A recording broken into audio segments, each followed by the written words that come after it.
Infinity আপনাকে যুক্ত করা আছে, বলেন। পুরাই ঢাকার রাস্তার শব্দ হচ্ছে। আসসালামু আলাইকুম। আপনার উপরে শান্তি বর্ষিত হোক, বলেন। হ্যাঁ ভাই, কেমন আছেন? ভালো, কিন্তু আপনার পেছন থেকে অনেক সাউন্ড হচ্ছে, আপনি একটু আহ দূরে গিয়ে কথা বলেন, দেখেন দূরে যাওয়া যায় কিনা।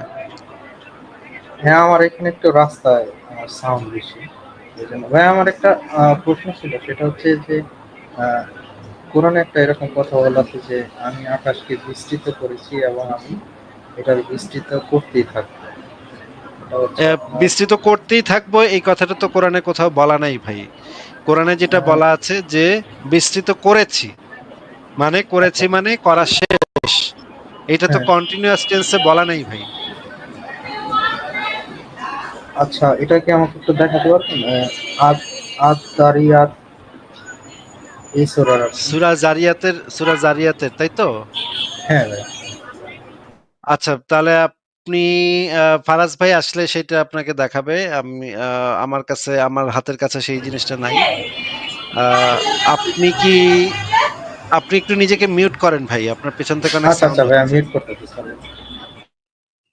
আচ্ছা, আপনাকে দেখানো হবে একটু পরে। আপনি তাহলে একটু ব্যাক স্টেজে থাকেন, ফারাজ ভাই আসলে ফারাজ ভাইকে আমি বলবো না।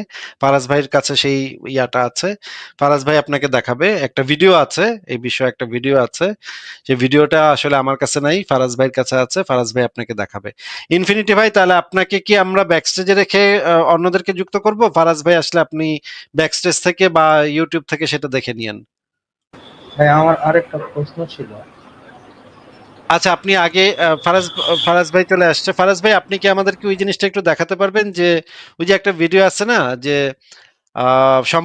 সম্প্রসারিত করেছেন, ওইটা কন্টিনিউয়াস টেন্সে তো বলা নাই। ওইটা যেটা বলা আছে, এটা ডক্টর আবু বকর জাকারিয়ার তাফসির থেকে আপনি দেখাইছিলেন, একটা ভিডিও বানাইছিলেন আপনি, এটা কি আছে আপনার কাছে? হ্যাঁ হ্যাঁ ভাই, আমি দেখাচ্ছি আসিফ ভাই। ওকে।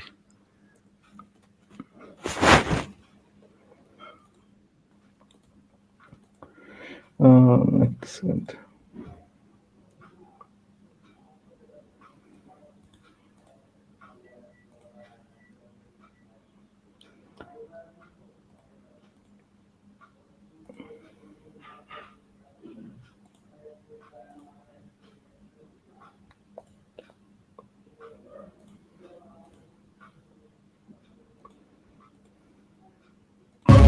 মুমিন আধা চুনাহাগা খামার মুমিন ওস্তাদে মিনার। পবিত্র কোরআন মাজিদে অবস্থিত সূরা আয-যারিয়াতের ৪৭ নম্বর আয়াত দেওয়া আছে। এখানে লেখা আছে, আমি স্বীয় ক্ষমতা বলে আকাশ নির্মাণ করেছি এবং আমি অবশ্যই মহা সম্প্রসারণকারী। এই আয়াতের দ্বিতীয় অংশে লেখা আছে, আউযু বিল্লাহি মিনাশ শাইতানির রাজিম, বিসমিল্লাহির রহমানির রহিম, ইন্না লামুসিউনা। এর অর্থ হচ্ছে, নিশ্চয়ই আমি অবশ্যই মহা সম্প্রসারণকারী। এই পুরো অংশটুকু হচ্ছে নাউন সেন্টেন্স, এবং আরবিতে সেন্টেন্স হচ্ছে দুই প্রকার। একটি হচ্ছে নাউন সেন্টেন্স এবং অপরটি হচ্ছে ভার্বাল সেন্টেন্স। নাউন সেন্টেন্সের একটি উদাহরণ হচ্ছে ম্যান ইজ মর্টাল, এবং ভার্বাল সেন্টেন্সের একটি উদাহরণ হচ্ছে আই ইট রাইস। লক্ষ্য করুন, ভার্বাল সেন্টেন্স অর্থাৎ I eat rice verbal sentence present, past, future টেন্সে হয়। অপরদিকে নাউন সেন্টেন্স আরবিতে প্রেজেন্ট, পাস্ট, ফিউচার টেন্স হয় না। কিন্তু মজার বিষয় হচ্ছে, man is mortal noun sentence English গ্রামারে প্রেজেন্ট ইনডিফিনিট টেন্স হয়। তো সুতরাং আমরা জানলাম আমি অবশ্যই মহা সম্প্রসারণকারী হচ্ছে নাউন সেন্টেন্স, এবং এটি কোনো মতেই পাস্ট টেন্সে হবে না। এটি কোনো মতেই পাস্ট টেন্সে হবে না।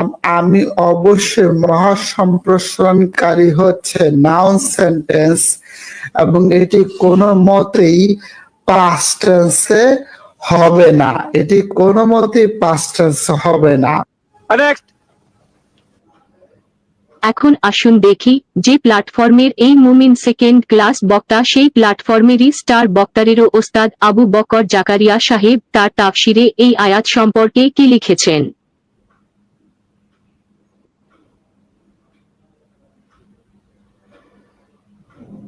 তবে ইবনে কাশির প্রশস্তকারী অর্থ গ্রহণ করেছেন। তিনি অর্থ করেছেন, আমরা আকাশের প্রান্তদেশের সম্প্রসারণ করেছি। তবে ইবনে কাশির প্রশস্তকারী অর্থ গ্রহণ করেছেন। তিনি অর্থ করেছেন, আমরা আকাশের প্রান্ত দেশের সম্প্রসারণ করেছি এবং একে বিনা খুঁটিতে উপরে উঠিয়েছি, অবশেষে তা তার স্থানে অবস্থান করছে। ইবনে কাসির। অর্থাৎ বাংলাদেশের একমাত্র সৌদি মুফতিদের দ্বারা সার্টিফাইড আলেমের তাফসিরের এই আয়াত দ্বারা আল্লাহ সম্প্রসারণ করেছেন বুঝালেও চুনাহাগা খামারের সেকেন্ড ক্লাস বক্তার মতে সেটা দ্বারা কখনোই সম্প্রসারণ করেছেন বুঝানো যাবে না। এখন এদের মধ্যে কে সত্য বলছে আর কে মিথ্যা? ওস্তাদে মিনার নাকি আধা চুনাহাগা খামার? To which I can only say one thing. झूठ पे झूठ, झूठ पे झूठ.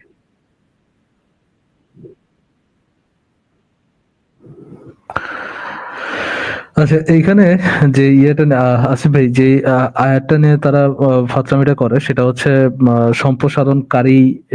এই শব্দটা নিয়ে ইয়ে করে যে নিত্য সম্প্রসারণকারী। এই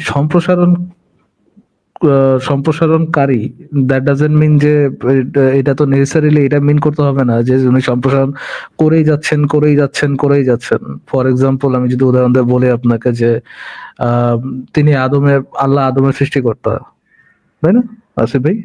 হ্যাঁ, আল্লাহ এখনো আদমের আদম সৃষ্টিকারী। এখন আদম বানায় যাচ্ছে, এটা মিন করে না। ডাজন্ট নেসেসারিলি মিন যে সে এটা আদম এখনো বানাই যাচ্ছে।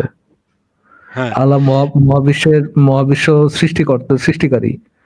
ডাজন্ট মিন যে তিনি এখনো মহাবিশ্ব বানাই যাচ্ছেন, এটা কোনটা মিন করে? না, সম্প্রসারণকারী এটাও মিন করে না যে এখনো সম্প্রসারণ করে যাচ্ছেন। যে এবং এই তাফসির ইবনে কাসিরে যে জিনিসটা বলা আছে, করছি কিন্তু বলা নেই। করছি আর করেছি এই দুটো কিন্তু আলাদা। মোহাম্মদ তার শিশুদের নবী আর তার 14 গোষ্ঠী এটাই বুঝছে যে বিশ্ব সম্প্রসারণ করেছে, বাট চুনাহাগাদের থেকে বুঝতে হবে যে এর মানে হচ্ছে সম্প্রসারণ সে করেই যাচ্ছে। করছি কন্টিনিউয়াস টেন্স বুঝতে হবে। ইনফিনিটি ভাই, আপনি কি দেখতে পেয়েছেন এই জি রেফারেন্সটা? জি ভাই, আমি বুঝতে পেরেছি। আমার আসলে যেখান থেকে লেখাটা পড়ছিলাম উনি আসলে উল্টাপাল্টা লেখা। আচ্ছা, এবার এরা পরের প্রশ্ন। বিটলামি করবে, বা আপনি জাস্ট বিটলামি গুলো একটু বুঝতে হবে যে কোথায় বিটলামিটা করতেছে। মুমিন, এটা খুবই দুঃখজনক যে তারা যে ধর্মকে সত্য মনে করে সেই ধর্ম রক্ষার জন্যই তারা ফটফটায় মিথ্যা কথা বলে। হ্যাঁ, ধন্যবাদ ভাই আপনাদের কনসেপ্টটা ক্লিয়ার করার জন্য। আরেকটা বিষয় একটু কথা বলতে চাচ্ছিলাম, সেটা হচ্ছে ওই কোরআনে কি মানে স্পেসিফিক স্মোকিং এর ব্যাপারে কোনো কথা বলা হয়েছে?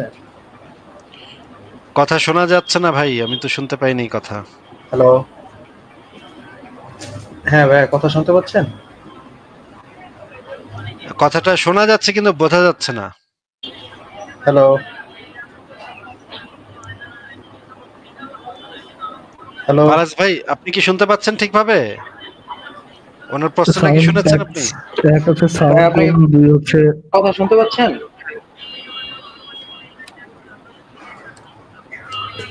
হ্যালো, আচ্ছা, আপনি একটু ইয়ে থাকেন, একটু মিউট থাকেন। আপনি এখানে কমেন্টে একটা ইয়ে দিচ্ছেন যে সরি, কমেন্টে একটা লেখা লিখছেন, ইজ ইট ট্রু ইউনিভার্স এর বিস্ট্রি, মানে আচ্ছা ইউনিভার্স যে প্রসারিত হচ্ছে এটা সম্পর্কে লিখতেছেন যে পুরা আদ-দারিয়াত 51 নম্বর সূরা 47 নম্বর আয়াত। তো বলা হয়েছে, আমি আকাশকে বিস্তৃত করেছি এবং আমি এটা বিস্তৃত করতে থাকবো। ভাই, আয়াতের মধ্যে এরকম কোথাও নাই যে আমি এটা বিস্তৃত করতে থাকবো। আয়াতের মধ্যে বলা যে আমি নিজ হাত দ্বারা আসমান সৃষ্টি করেছি এবং আমি এর প্রশস্ত করতে থাকবো, এরকম তো আয়াতের মধ্যে বলা নেই। আপনি যে আয়াত নামে যেটা দিচ্ছেন ভাই, ওই ট্রান্সলেশনের মধ্যেই তো একদম মিথ্যা কথা বলা। ট্রান্সলেশনটা দেখে আপনাদের হ্যাঁ ফারাজ ভাই, আমরা আসিফ ভাই, ট্রান্সলেশনটা একটু দেখে নিই। হ্যাঁ, ট্রান্সলেশনটা একটু দেখেন তো ভাই। এটা ট্রান্সলেশনের মধ্যে কোথাও লেখা আছে নাকি যে আমি এটা বিস্তৃত করতে থাকবো? করতে থাকবো, এটা তো আমি এমন দুনিয়ার কোনো ট্রান্সলেশনে তো আমি এরকম পাইনি ভাই। এটা এই যে কোথায় পাইলেন উনি? এইখানে যে মোস্তফা আল খত্তাব উনি লিখছেন যে সার্টেনলি এক্সপ্যান্ডিং ইট, এটা উনি লিখছেন। বাট আপনি আরো বহু ট্রান্সলেশনের মধ্যে পাবেন যে এটা মানে হচ্ছে যে প্রশস্তকারী, কিন্তু এই সম্প্রসারণকারী। আরবি টেক্সটের উপরে একটু মাস্টার রাখেন, আমরা একটু দেখি এখানে কি বলা আছে। and uh, and uh, uh, we and indeed we surely it's expanders. Expander, it's expanders. আমরা এটাকে আমরা হচ্ছি সে তারা যারা এটাকে মানে সম্প্রসারণ করেছি। হ্যাঁ, আমরা হচ্ছে এক্সপ্যান্ডার, মানে আমরা সম্প্রসারণকারী। And the heaven we constructed it with strength, and indeed we surely its expanders, মানে আমরা এটা সম্প্রসারণকারী। তাহলে এখানে এক্সপান্ডের সাথে যে আইএনজি যুক্ত হলো সেই আইএনজিটা কোথায় পাইলো? আমি তো এটা বুঝলাম না। হ্যাঁ, we are expanding it, এরকম তো কোথাও বাংলা এটা হচ্ছে সার্টেনলি দেখেন, এটা হচ্ছে প্রপার মানে আপনি এটার উপর মাউস রাখেন, and the heavens we constructed it with strength, and indeed surely its expanders, মানে এটা বাংলার ট্রান্সলেশনটা হচ্ছে মোর অ্যাপ্রোপ্রিয়েট ট্রান্সলেশন। আমি নিজ হাত দ্বারা আসমান সৃষ্টি করেছি এবং আমি অবশ্যই মহাপ্রশস্তকারী। তো এটার মধ্যে তো আসলে সত্যিকারের অনুবাদটা হচ্ছে আমরা এর সম্প্রসারণকারী, তাই না? হ্যাঁ, আমরা এর আমিও তো এখানে নাই, সম্প্রসারণকারী। এখানে আমরা বলা আছে, তাই না? যে এইটা আমরা নিজে ক্ষমতা বলে, এবং আমরা নিশ্চয়ই মহাসম্প্রসারণকারী। আবু বকর জাকারিয়া সাহেব হচ্ছে কি লোক আছে ভাই, পারফেক্ট। এই যে অনুবাদটা করছে হচ্ছে জাকারিয়া সাহেব, যে আমরা নিশ্চয়ই মহাসম্প্রসারণ করি, এটা হচ্ছে একদম পারফেক্ট অনুবাদ আছে। প্রিন্সেসের ওস্তাদ এসে একদম ঠিক ইয়েটা করছে আর কি। তারা তো আর এই যে মানে লাইভ করে না, এই জন্য দৌড়নির উপরে থাকে না। নাস্তিকদের দৌড়নির উপর থাকলে সেও হয়তো ওই চুনা আঘাতের মতো অনুবাদ করতো। প্রিন্সেসের মতো আর কি পোল্টে নিয়ে নিত। হ্যাঁ, ঠিক আছে। ইনফিনিটি ভাই, আপনাকে তো দেখানো হইলো, এখন আপনি ভাইয়া আমি যে প্রাইভেট চ্যাটে একটা সেকেন্ড কোশ্চেন করছিলাম। না, কোরআনে স্মোকিং সম্পর্কে এরকম সরাসরি বলা নাই, বাট আপনি ইয়া থেকে মানে হুজুরদের ইয়া থেকে জানতে পারবেন, হুজুরদের হচ্ছে আপনার ফতোয়া মতো থেকে জানতে পারবেন যে এটা হারাম। সরাসরি কোরআনে তো এরকম কিছু বলা নেই, স্মোকিং এর নাম তো বলা নেই আর কি। ইনফিনিটি ভাই আর কিছু বলবেন? জি ভাইয়া বলেন। আর কিছু বলবেন? না না না, ধন্যবাদ ভাই। ওকে, ঠিক আছে, থ্যাংক ইউ যুক্ত থাকার জন্য। আচ্ছা, মামুন আপনাকে যুক্ত করা হয়েছে, আনমিউট করে বলুন। আসিফ ভাই, do you need to take a break or something? হ্যাঁ হ্যাঁ, আমি একটু তাহলে ঘুরে জি আসি। আসিফ ভাই কেমন আছেন? এই তো ভাই ভালো আছি। মামুন ভাই, আপনি একটু কথা বলেন, ফারাজ ভাইয়ের সাথে আমি একটু ঘুরে আসি দিলে। জি আপনার সাথে একটু কথা বলার প্রয়োজন ছিল, জাস্ট একটু টাইম। আচ্ছা ঠিক আছে, বলেন বলেন, ঠিক আছে বলেন, ঠিক আছে বলেন। জি ভাইয়া, আমি হচ্ছে একজন ইসলামী ফ্যামিলির সন্তান, কিন্তু স্বভাবতই ছোট থেকে আমি একটু সংশয়বাদী ছিলাম। হ্যাঁ, তো সেখান থেকেই আর কি আমার এই একটু জানা শুরু হয়। আমি আসলে একটু এক্সাইটেড আপনার সাথে কথা বলতে। তো এই এই রাস্তাতে আমি হচ্ছে ফার্স্ট অফ অল হচ্ছে লালন থেকে শুরু হয় আমার, তারপর আস্তে আস্তে সুফিবাদ, আহলে কুরআন, এগুলা থেকে লাস্টে কোনোভাবে আমি আপনাকে রিচ করি। আমি খুবই মানে কি বলবো, আমার আসলে লালন সম্পর্কে যদি কোনো বই রেফার করতেন, বা আপনি যদি ইন শর্ট একটু কিছু বলতেন ভাইয়া। ভাই এখন তো মনে পড়ছে না, তবে আহমদ শরীফের এই বিষয়ে কিছু লেখা আছে। আহমদ শরীফের সমগ্রতে আপনি দেখতে পারেন। কোন বইতে লেখা আছে আমার এখন ঠিক খেয়াল নেই। হয়তো হয়তো বিচিত্র চিন্তা বইতে আছে, অথবা হয়তো বাংলা ভাষার ইতিহাস এই রকমের কোন একটা বইতে আছে। আপনি একটু খুঁজে দেখেন ভাই, এই মুহূর্তে লালনের সম্পর্কে কোথায় কি আছে তা আমি বলতে পারবো না। আহমদ শরীফের বেশ কয়েকটা বইতে এই বিষয়ে খুবই ভালো, খুবই বিশ্লেষণধর্মী কিছু কথাবার্তা আছে, এটা আমার মনে আছে। আমি আসলে যে গর্বিত মুরতাদ এই গানটাতে আমি প্রথম ছবিটা ওইখানে দেখে আমি ভাবলাম আপনার থেকে হয়তো বা পারফেক্ট ইনফরমেশনটা পাবো।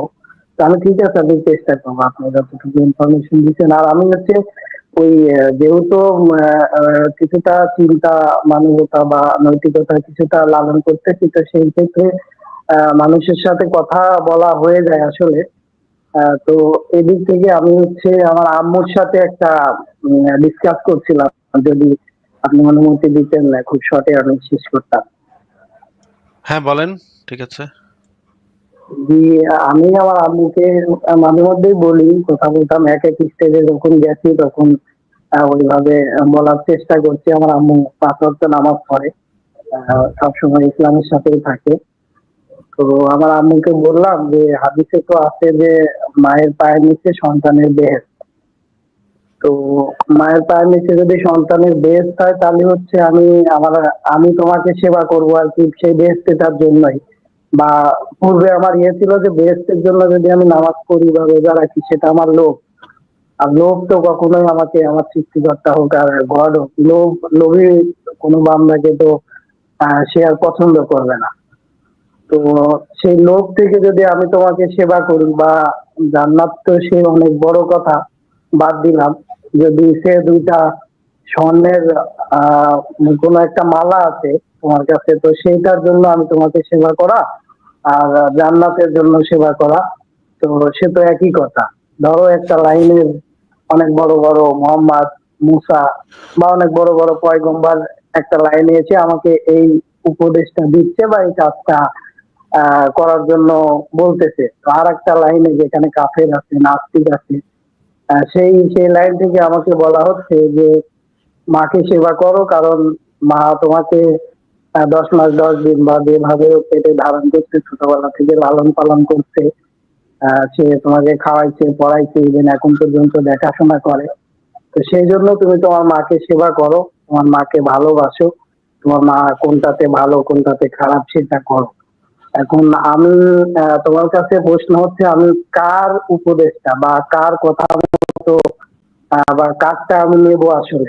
যদি আমি ভয় পাচ্ছিলাম যে যেহেতু ওই কর্মেটিক বায়াস থেকে আম্মু হয়তো বা বলবে যে না ঠিক আছে বড় বড় পয়গম্বর, কিন্তু আমি আশ্চর্য হয়েছি যে আমার আম্মু বলছে তাহলে তো কাফেরেরটাই ঠিক বা নাস্তিকেরটাই ঠিক।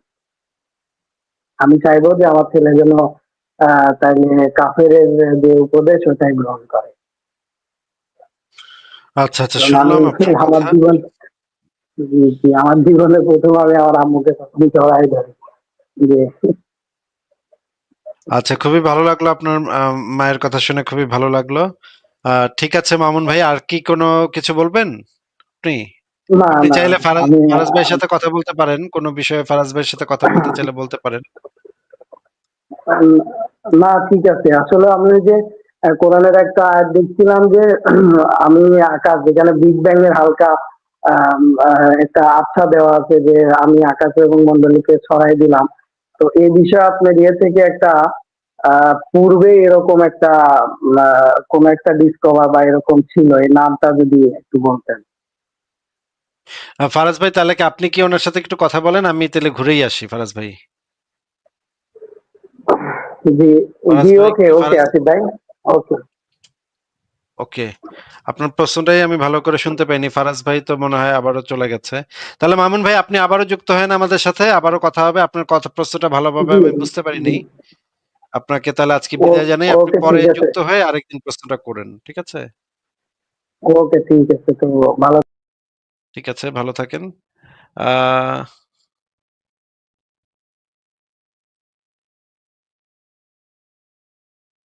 আচ্ছা, একজন লিখেছে, আসিফ আমি তোমার ক্রাশ কলেজ লা। এই কে এই ব্যক্তি ভাই যে আমার ক্রাশ? এটা তো বুঝলাম না। তাহলে পরের জনকে যুক্ত করি। ফারাজ ভাইয়ের তো কোনো ইয়া শুনতে পাচ্ছি না। পরের জনকে যুক্ত করি। রাজীব, রাজীব আপনাকে যুক্ত করা আছে, বলেন আপনি। হ্যালো, শুনতে পাচ্ছেন ভাই? হ্যাঁ শুনতে পাচ্ছি, বলেন। ধন্যবাদ ভাই আপনাকে আমাকে যুক্ত করার জন্য। আমার একটা কোয়েশ্চেন ছিল ভাই আমি আপনাদের ব্যাক, কাছে। আপনি you can take a break, সমস্যা নেই। ওকে, ঠিক আছে ফারাজ ভাই, ঠিক আছে। তাহলে আমি আপনি স্ক্রিনটা ঠিক করে ফেলেন, আমি গেলাম তাইলে। হ্যাঁ হ্যাঁ, শিওর শিওর শিওর। হ্যাঁ রাজীব ভাই বলুন। না ফয়েজ ভাই, আমি তাহলে বলতে চাই না, আমি মঈনুদ্দিন ভাইয়ের সাথে কথা বলতে চাচ্ছিলাম। আপনার সাথে একদিন কথা হয়েছিল আমার, বাট আপনি আমাকে আউট করে দিয়েছেন। তো কি নিয়ে কথা কি নিয়ে কথা ছিল আসিফ ভাই আপনার সাথে? যদি কি নিয়ে না কথা একটা ছিল বিষয় আপনার কথা সাথে? হয়েছিল, একটা বিষয় কথা হয়েছিল। তা আসিফ ভাই যদি লাইভে আসে তো আমি তখন আবার জয়েন করব। তো আপনি আরেকজনকে যুক্ত করতে পারেন, অসুবিধা নেই। আপনি কি ব্যাকে থাকতে যাচ্ছেন? হ্যাঁ, আমি লিভে যাইতে চাচ্ছি। আসিফ ভাই যেহেতু চলে গেছে, আমি একটু উনার সাথে কথা বলতে চাচ্ছিলাম। তো আচ্ছা ঠিক আপনি আছে আমাকে তাহলে। দিতে পারেন, ও অসুবিধা আচ্ছা, নেই আপনি ভাই। গতকালকে যুক্ত হয়েছিলেন আবার যে কেন আপনি বিয়ে পালন করবেন, ওটা ওটা না আপনি? না, না, না, কেন আপনি গতকালকে না। গত আরো গত কয়েকদিন লাইভে আগে যুক্ত গত লাইভে যুক্ত হয়েছিলেন না আপনি? না, না, গতকালকে আমি যুক্ত হইনি। আরো গত লাইভে। আচ্ছা ঠিক আছে, আসলে সমস্যা সব নেই লাইভ সমস্যা নেই। আচ্ছা সমস্যা নেই। জি লাইভে যুক্ত হন, সমস্যা নেই। হ্যাঁ, সেপিয়েন্স ভাই আপনাকে যুক্ত করা আছে, আনমিউট করে বলুন।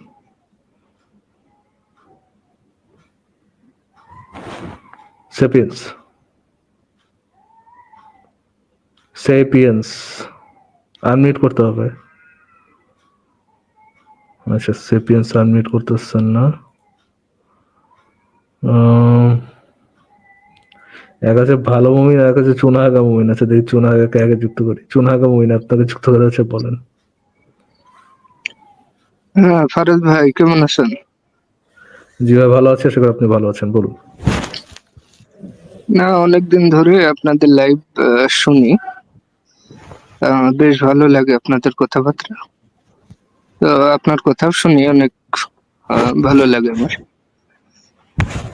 তো আচ্ছা ঠিক আছে, হাদিস, বলেন ভাই, আপনার যদি কিছু বলার বলার কিছু থাকে। হাদিস আমি সহিহ বুখারী থেকে পড়ছিলাম আর কি, যে ওই মধুর ব্যাপারে, মধু, তারপরে কালিজিরা, তারপরে ওই যে উটের মুত, হ্যাঁ, তারপরে লোহা গরম করে যে পাছায় সেঁক। তো এই এই হাদিসগুলো দেখলাম যে হচ্ছে সহি হাদিসে সহিহ বুখারীতে আছে আর কি। তো মধু যে সর্বরোগের ওষুধ, এই এই বিষয়ে মুমিনদের সঙ্গে কথা বললে তারা বলে যে এইভাবে বলা হয়নি, আসলে নিয়মিত যদি মধু পান করা হয় তাহলে নাকি রোগ প্রতিরোধ ক্ষমতা বাড়ে। তো এই বিষয়ে যদি একটু বলতেন।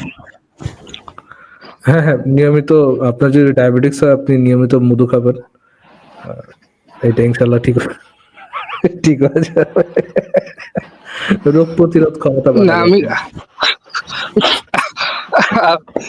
আমি এই যুক্তিটা দিছিলাম যে কোনো ডায়াবেটিস রোগী যদি নিয়মিত হচ্ছে মধু খায় তাহলে তার সেই রোগটা সারবে কিনা, কিন্তু এই মুমিনরা বলে যে না, এটা ডায়াবেটিস হওয়ার আগে খেতে হবে।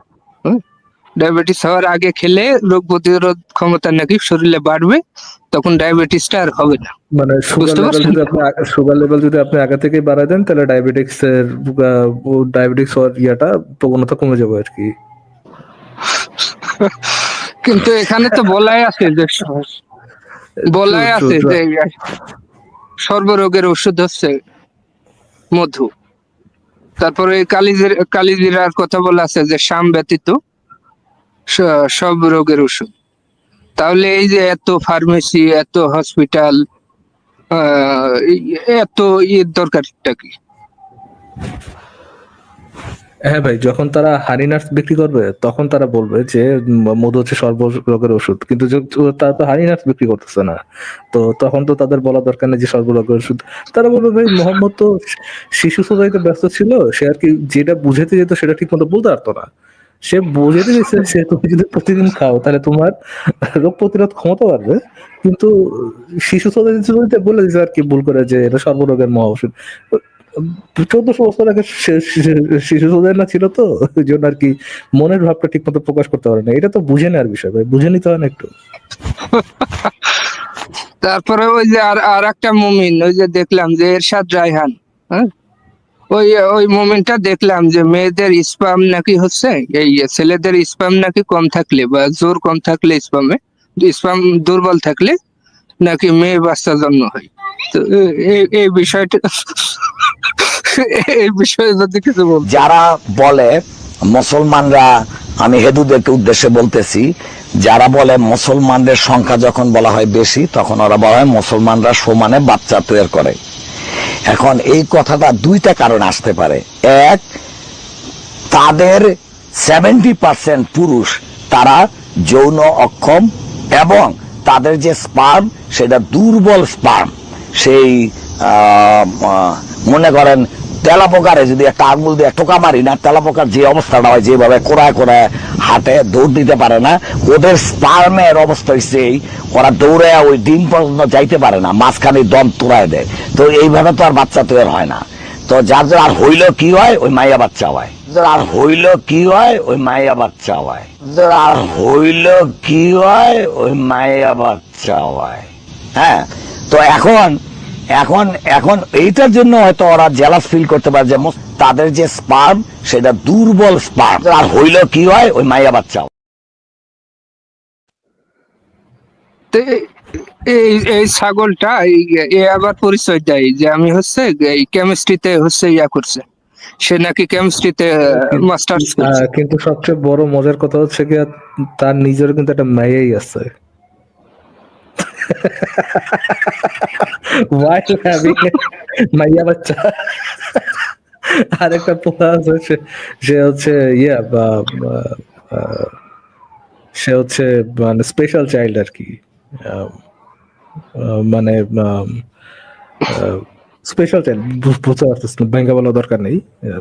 একটা হ্যাঁ। ছেলের হচ্ছে স্পেশাল চাইল্ড, আর একটা হচ্ছে মাইয়া বাচ্চা।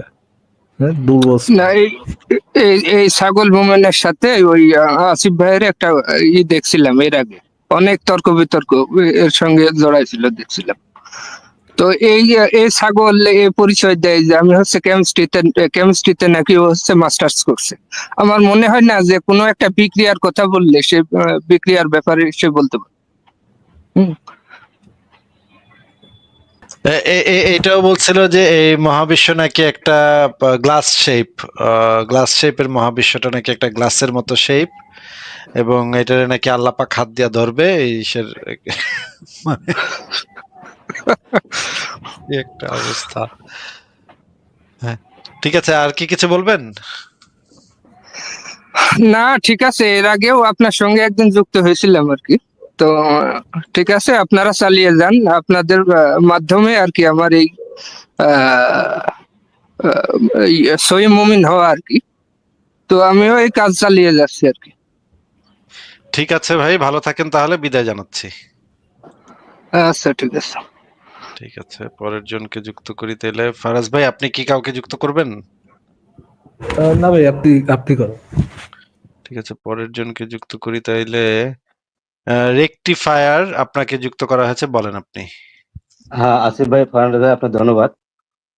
তো আমি আপনাদের লাইভ অনেকদিন দেখি, অনেকদিন ধরে শুনি এবং অনেক ভিডিও দেখি।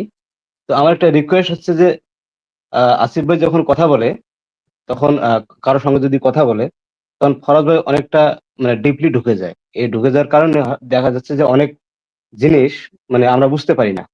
ঠিক আছে? যেটা আসিফ ভাইয়ের হয়তো বা অনেক পয়েন্ট থাকে, যে পয়েন্ট গুলো অনেক মিস হয়ে যায় ফরাজ ভাই ইন্টারাপ্ট করার কারণে। তো এটা একটা রিকোয়েস্ট, আমি আপনাদের এটা সাজেশন দিচ্ছি না, এটা একটা রিকোয়েস্ট যে আপনারা না একটু না, ভেবে এটা দেখবেন। এটা মানে ফারাজ ভাইয়ের কথার মাঝখানে তো আমি অনেক সময় ঢুকে যাই। এটা তো আলোচনার ভিতরে এই ধরনের ইয়া হইতেই পারে, এটা খুবই স্বাভাবিক বিষয়। হুম। না, আমি আপনাদের ভিডিও সময় পেলেই দেখি, কারণ আমিও ব্যস্ত মানুষ। সময় পেলেই দেখি, বা লাইভ যেহেতু আজকে একটু সময় পেয়েছি, আমি আপনাদের লাইভ দেখতেছি। তো আমি কোনোদিন ঢুকে আপনাদের লাইভে জয়েন হয়নি, আজ প্রথম আপনাদের লাইভে জয়েন হলাম।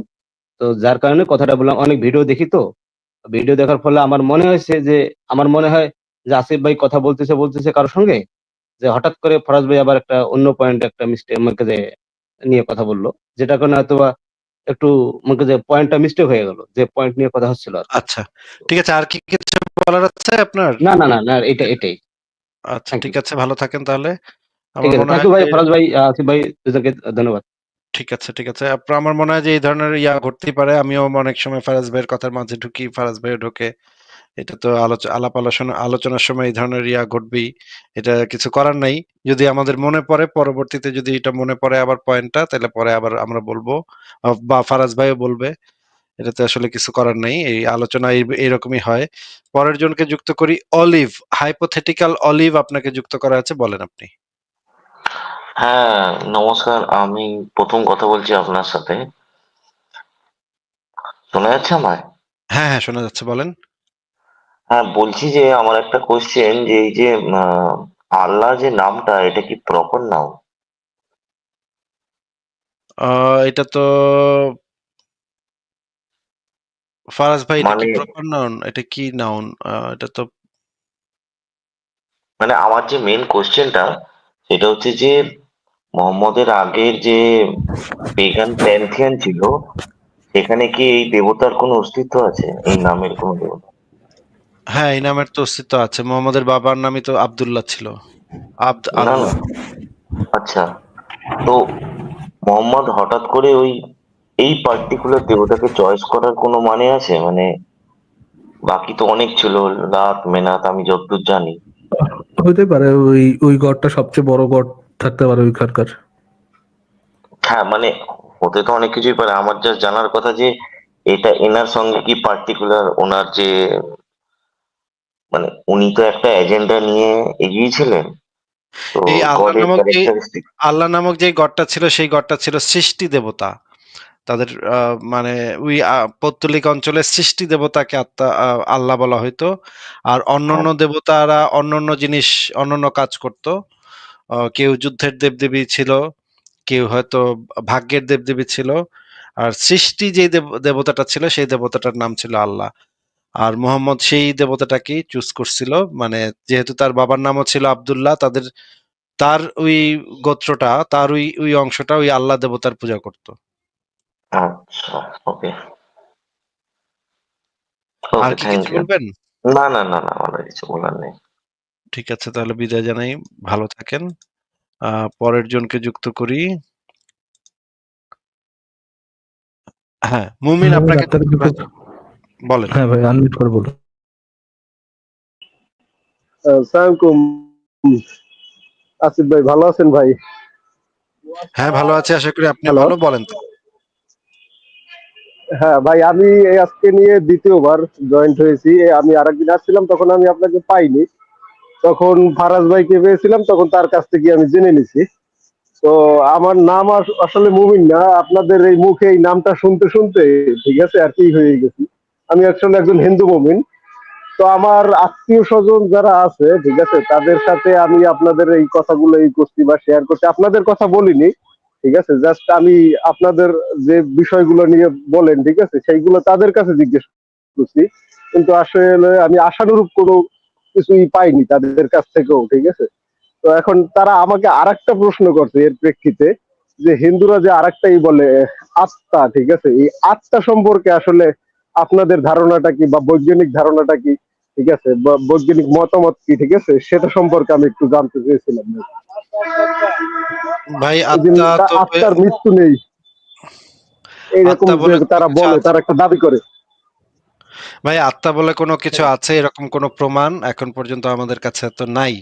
তাহলে আমরা কেমনে বলবো এরকম আত্মা ফাত্তা কাত্তা এগুলা আমরা কেমনে বলবো আছে নাকি নাই? এগুলো এগুলো তো আমিও তাদেরকে আসলে বলতেছি, ঠিক আছে। আসলে তারা এরকম এক জিয়ামি তারা চালাই যেতেছে, আসলে আমি তাদের সাথে পেরে উঠতেছি না। আচ্ছা, পেরে না উঠলে তো না পারেন, অসুবিধা তো নাই। তাহলে কথা বলেন না যদি না পেরে থাকেন। এবং তারা সব বলছিল যে সময় যে তুমি হয়তো পারতেই হবে, যাদের সবসময় যে পারতেই হবে না, এমনও কোনো কথা নেই। তা ঠিক আছে ভাইয়া। তো এরকম বিভিন্ন প্রশ্ন করে আমাকেও আসলে ই করে দেয়, ঠিক আছে, কিন্তু তারা তাদের যারা কথাগুলো আপনাকে তো এটা বলছে, আধ্যাত্মিক। তারা যে হ্যাঁ, আপনাকে বলছে আত্মার কি কোনো প্রমাণ দিয়েছে তারা, নাকি জাস্ট এটা একটা বলছে?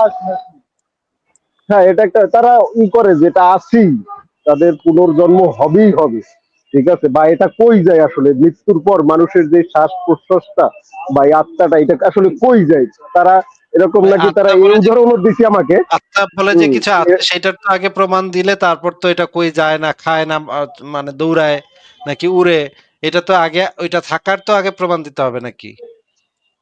হ্যাঁ হ্যাঁ হ্যাঁ হ্যাঁ, তো আমিও সেটা থাকারই বলতেছি, প্রমাণ কিন্তু নাই, তারা এখন আসলে এটা কই যায় এটা কেমনে কমু ভাই? মানে আপনি আমাদেরকে একটু বলেন তো, চাত্তা নামক জিনিসটা ঘুমানোর সময় কই যায়? কোনটা স্যার? চাত্তা চাত্তা চাত্তা নামক জিনিসটা ঘুমানোর সময় কই যায়? চারটা বলতে আমি বুঝিনি আসলে। এই তো মানে, কিন্তু কই যায় সেটা তো বলবেন, যে এটা চাত্তা নামক যে জিনিসটা সেটা ঘুমানোর পর যায় কোথায়? চাঁদটার শব্দটা কি, এটার কি আমি সেটাই আসলে বুঝতে পারিনি ভাই। এটা একটা খুবই রহস্যময় শব্দ, এটা তো আপনি মানে বুঝবেন না, কিন্তু যায় কোথায় সেটা বলেন। তা কি করে বলবো ভাই, ঠিক আছে। তাহলে আমিও তো আপনার আত্মা এই জিনিসটা শব্দের তো সাথেই তো যদি না বুঝি, আত্মা জিনিসটাই যদি আমি না বুঝি এবং প্রমাণ না পাই, তাহলে এটা কই যায় না না যায় এটা আমি কেমনে বলবো ভাই? ও আচ্ছা, বুঝতে পারছি, আপনি উদাহরণ দিচ্ছে, হ্যাঁ এটাও একটা উদাহরণ দেওয়া যায় তাদেরকে। কিন্তু আমি আসলে অনেক ভাবে চেষ্টা করছি এরকম বোঝানোর, আসলে তাদের আমি কোনো কিছুতে পারতেছি না তাদের সাথে, ঠিক আছে। তারা একঘেয়েমি, তারা এই ঠেলে যাবেই যাবে না, কিছু একটা আছি। তারপর আমি আপনার কাছ থেকে, ঠিক আছে, সৃষ্টি এবং তৈরি এটাও আমি ভালো করে কয়েকবার দেখছি, করছি, ঠিক আছে। যেখানে এটা বলা হয় যে কি যেন, সৃষ্টির উদাহরণ হয়েছে এটা, যে অনস্তিত্ব থেকে অস্তিত্বে আসা, এটা হচ্ছে সৃষ্টি। আর তৈরি মানে যে কোনো কিছু একটা তৈরি করা, ঠিক আছে। এইটার আরেকটু যদি আমাকে আরেকটু ভালোভাবে একটু এটা বুঝিয়ে দিতে পারতেন, তাহলে আমি তাদের সাথে আরেকটু ভালোভাবে কথা বলতে পারতাম। ভাই এই বিষয়ে তো আসলে অনেকগুলো লাইভ সৃষ্টি যে, আছে, অনেকগুলো লাইভে অনেক কথাবার্তা বলা হ্যাঁ আছে, আপনি একটু কষ্ট করে সেগুলো একটু আমি দেখেন আমি ভাই। আমি আমি ভাই দেখছি অনেকগুলো, ঠিক আছে। আসলে আমি লাস্ট ফিনিশিংটাই যাইতে পারিনি, যে আসলে এই সৃষ্টিটা আসলে কোথার থেকে বা কিভাবে এরকম, আসলে লাস্ট ফিনিশিংটাই যাইতে পারি। আমিও এটা বিশ্বাস করি না, আমি আপনাদের মতোই, ঠিক আছে, আপনাদের দলেরই একজন লোক ধরা যায়, ঠিক আছে। কিন্তু আসলে আমি আসলে এটা তাদের সাথে আমি আর কি যে ডিসকাস করে উঠতে পারছি, সেটা পারতেছি না। ফারাজ ভাই আপনি কি ওনাকে কিছু বলবেন? এইটা তো আসিফ ভাই আপনি যেটা বলেন আর কি, অনেকবারই ইয়ে করা হয়েছে, অনেকবারই বলা হয়েছে। তারপর খুব শর্ট করে যদি বলতে চাই যে সৃষ্টি বলতে কি বোঝায়, সৃষ্টি বলতে আমরা যে জিনিসটা বুঝি ধর্মতত্ত্ব থেকে, যে জিনিসটা বলা হয় সেটা হচ্ছে শূন্য থেকে, পরম শূন্য থেকে, মানে একদম কোনো কিছু নাই, একেবারে পরম শূন্য।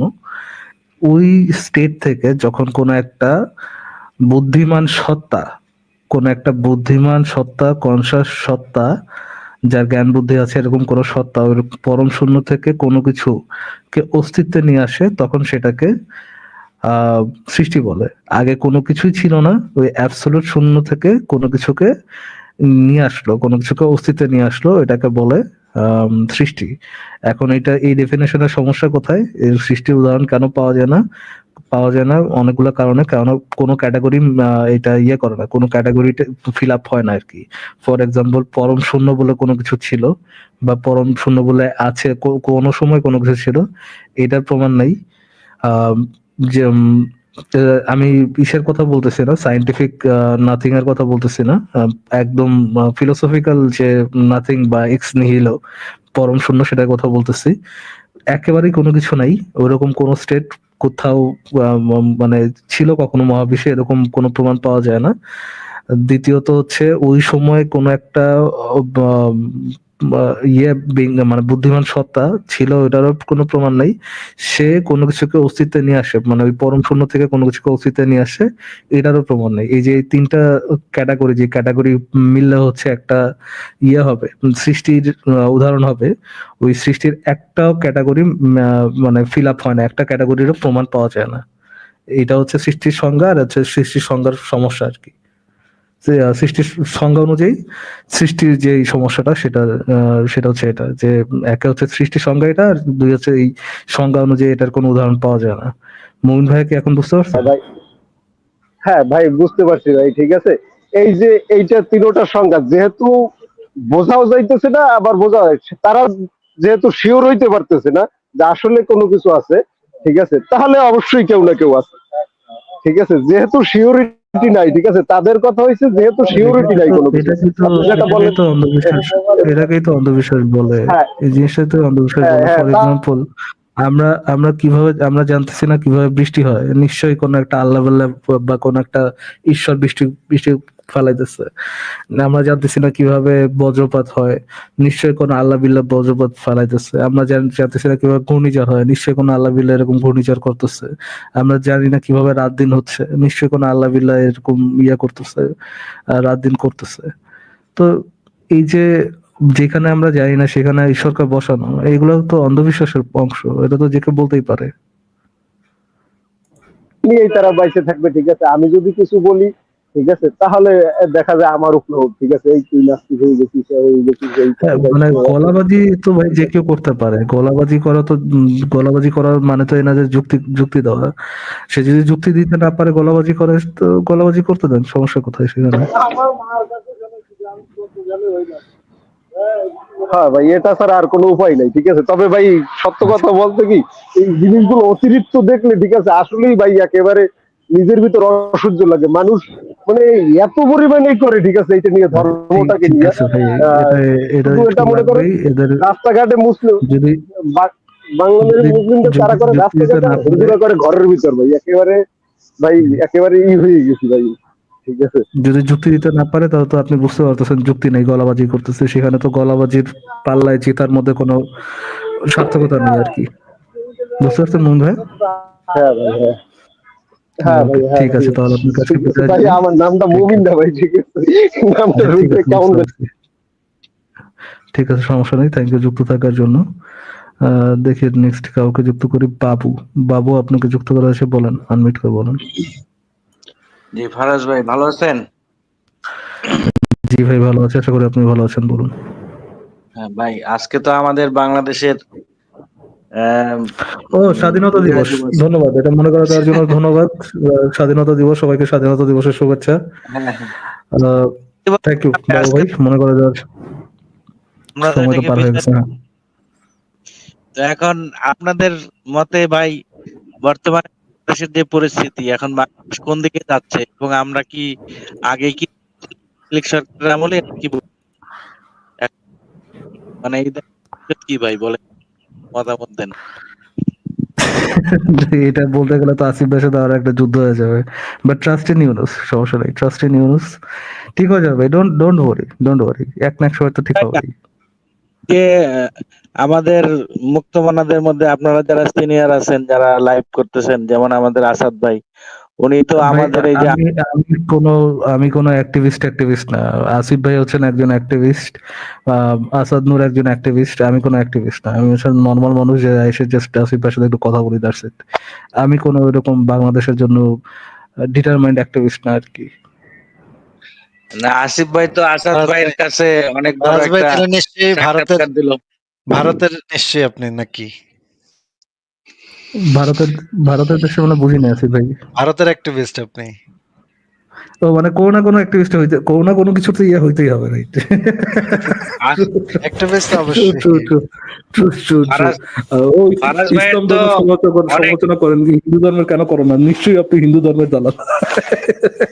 কোনো না কোনো কিছু তো ইয়ে হইতেই হবে। নিশ্চয়ই ভারতের। এই তো কিন্তু ফারাজ ভাইয়ের তো অনেক অনেক রূপ, অনেক নাম। উনি তো কয়েক মাস পর পর নাম পরিবর্তন করে। এখন এই জন্য তো ফারাজ ভাইকে নিয়ে আমাদের একটু সন্দেহ আছে। আচ্ছা বাবু ভাই, আপনার কি কোনো স্পেসিফিক কিছু বলার আছে? তাহলে সেটা বলেন। না, ওই যে আসিফ ভাই, আমার কথাটা হচ্ছে কি, এই যে আমাদের আসাদ নূর ভাইয়ের কাছে তো আপনি অনেক বড় একটা সাক্ষাৎকার দিলেন, তো ওই দিন দেখলাম, ভালোই লাগলো। তো আসাদ ভাই আমিও তো দেখছি, আমাদের আমিও এই যে দেখছি আসিফ ভাই। আন্দোলনটাকে এন্ড মানে ভালো পুরোটাই, ভালো লাগছে ওই পোর্শনটা, আপনি যখন ওই যে মতিন সাহেবকে নিয়ে কথা বলছেন। That portion was very fascinating.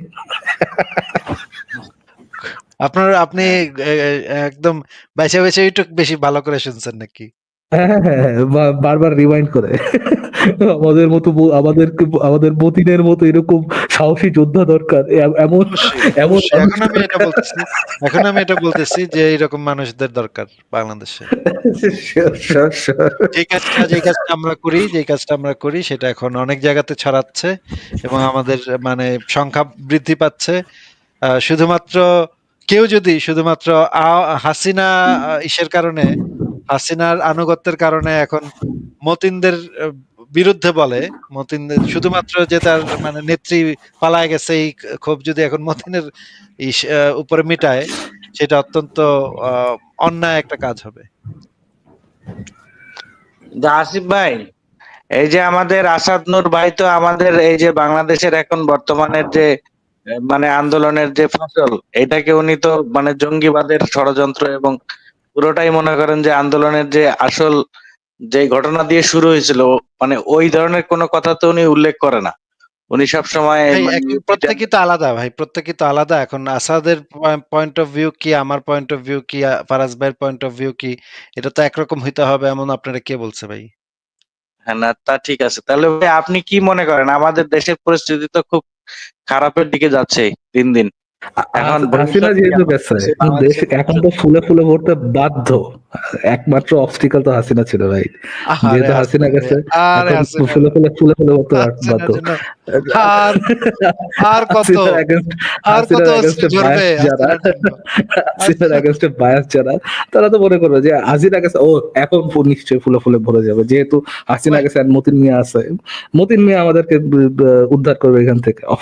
Of course I do believe in it. ভাই বাংলাদেশের ভালো I হোক trust in মন্দ হোক, Motin, I হাসিনা যে trust in থাকতে পারবে না Yunus. ভাই, বাংলাদেশের ভালো হোক মন্দ হোক, হাসিনার যে ক্ষমতায় থাকার কোনো নৈতিক অধিকার নাই, এইটা তো একদম প্রতিষ্ঠিত সত্য। যেই মহিলা সেটা তো এত আমিও এত জানি। দুর্নীতি করতে পারে, এত মানুষ খুন করে ফেলতে পারে, পুলিশ লেলায় দিয়ে এত মানুষ খুন করতে পারে, সে যে ক্ষমতায় থাকার কোনো নৈতিক যোগ্যতা তার নাই। এরপরে ভাই বাংলাদেশের ভালো হোক কি খারাপ হোক সেটা তো পরের বিষয়। ওইটা তো ওই বিষয় That doesn't make anyone totally biased against Hasina. যে বাংলাদেশের ভালো হোক মন্দ হোক এটা ও দেখা দরকার নেই, হাসিনা গেছে। একটা খুনি, গণহত্যাকারী খুনি, এর জন্য এর পিছনে কেন আপনি বায়াসড, এর বিরুদ্ধে কেন আপনি বায়াসড? এটা কথাটা হয়ে যাচ্ছে যে এক মুমিন এসে বলছিল একবার আমার লাইভে, ভাই আপনারা তো যুক্তির দিকে বায়াস, আপনারা তো যুক্তির দিকে অন্ধবিশ্বাস করেন না কেন? যেটা করলেন একেবারে সুন্দর মতো স্ট্র হবেন। আমি কি বললাম, আর সুন্দর মানে মতো মুমিনের মতো আপনাকে তো একটা আমি মিলাই বলি নাই, দিয়া আমি একটা আপনাকে কথা বলতেছি, মিলাই দিয়া আমি ও না আপনাকে বলেন বলতেছি নেই আসিফ ভাই, এক যে মাত্র মুমিন বললেন এসা যে কথাটা এরকম হয়ে গেল, এটা একটু আগে কে জানি বলছে আসিফ ভাই, কথাটা এরকম হয়ে গেল। কথাটা নিশ্চয়ই হইলো এটা স্ট্রবেন এক না, মুমিন যখন নিশ্চয়ই এটা স্ট্রবেন না। আমাদের লাইভে এসে যখন এক মুমিন এসে বলতেছিল আমাদেরকে, আপনারা তো ভাই যুক্তির দিকে বায়াস, হ্যাঁ, অন্ধবিশ্বাস কেন করেন না? এটা উঠাইলেন কেন আসিফ ভাই, এই কথাটা এই উঠাইলেন কেন? জিনিসটাকে একটু পাল্টায় বলি, ভাই আপনারা তো ভাই হাসিনার বিরুদ্ধে বায়াস। হাসিনা না হয় কিছু খুন একই টুন একই করছে, একই হইলো নাকি আসিফ ভাই? হাসিনা দুইটা না দুইটা হয় কিছু একই খুন হইলো। করছে, সে একজন নেত্রী, সে খুনও করতে পারবে না, মানুষ ছাত্র কিছু মারতে পারবে না, তাহলে এটা কেমন কথা কইলেন ভাই আসিফ ভাই? আপনি তো কেমন কথা কইলেন? নিশ্চয়ই আমি এই কথা বলছি যে হাসিনা নিশ্চয়ই খুন টুন আসিফ করছে, ভাই তাহলে কেন শুনেন, করতে আমি পারবে একটা না? কথা বলি। হাসিনার বিরুদ্ধে নিশ্চয়ই আমার মুখে এটার এই ভিতরে কথাটা গুঁজে দেওয়া, নিশ্চয়ই আমার হাসিনার মুখে এই বিরুদ্ধে কথাটা গুঁজে বায়াস, হাসিনার নিশ্চয়ই বিরুদ্ধে আমার মুখে বায়াস, এই কথাটা গুঁজে দেওয়া স্ট্রবেন না নাকি আসিফ ভাই?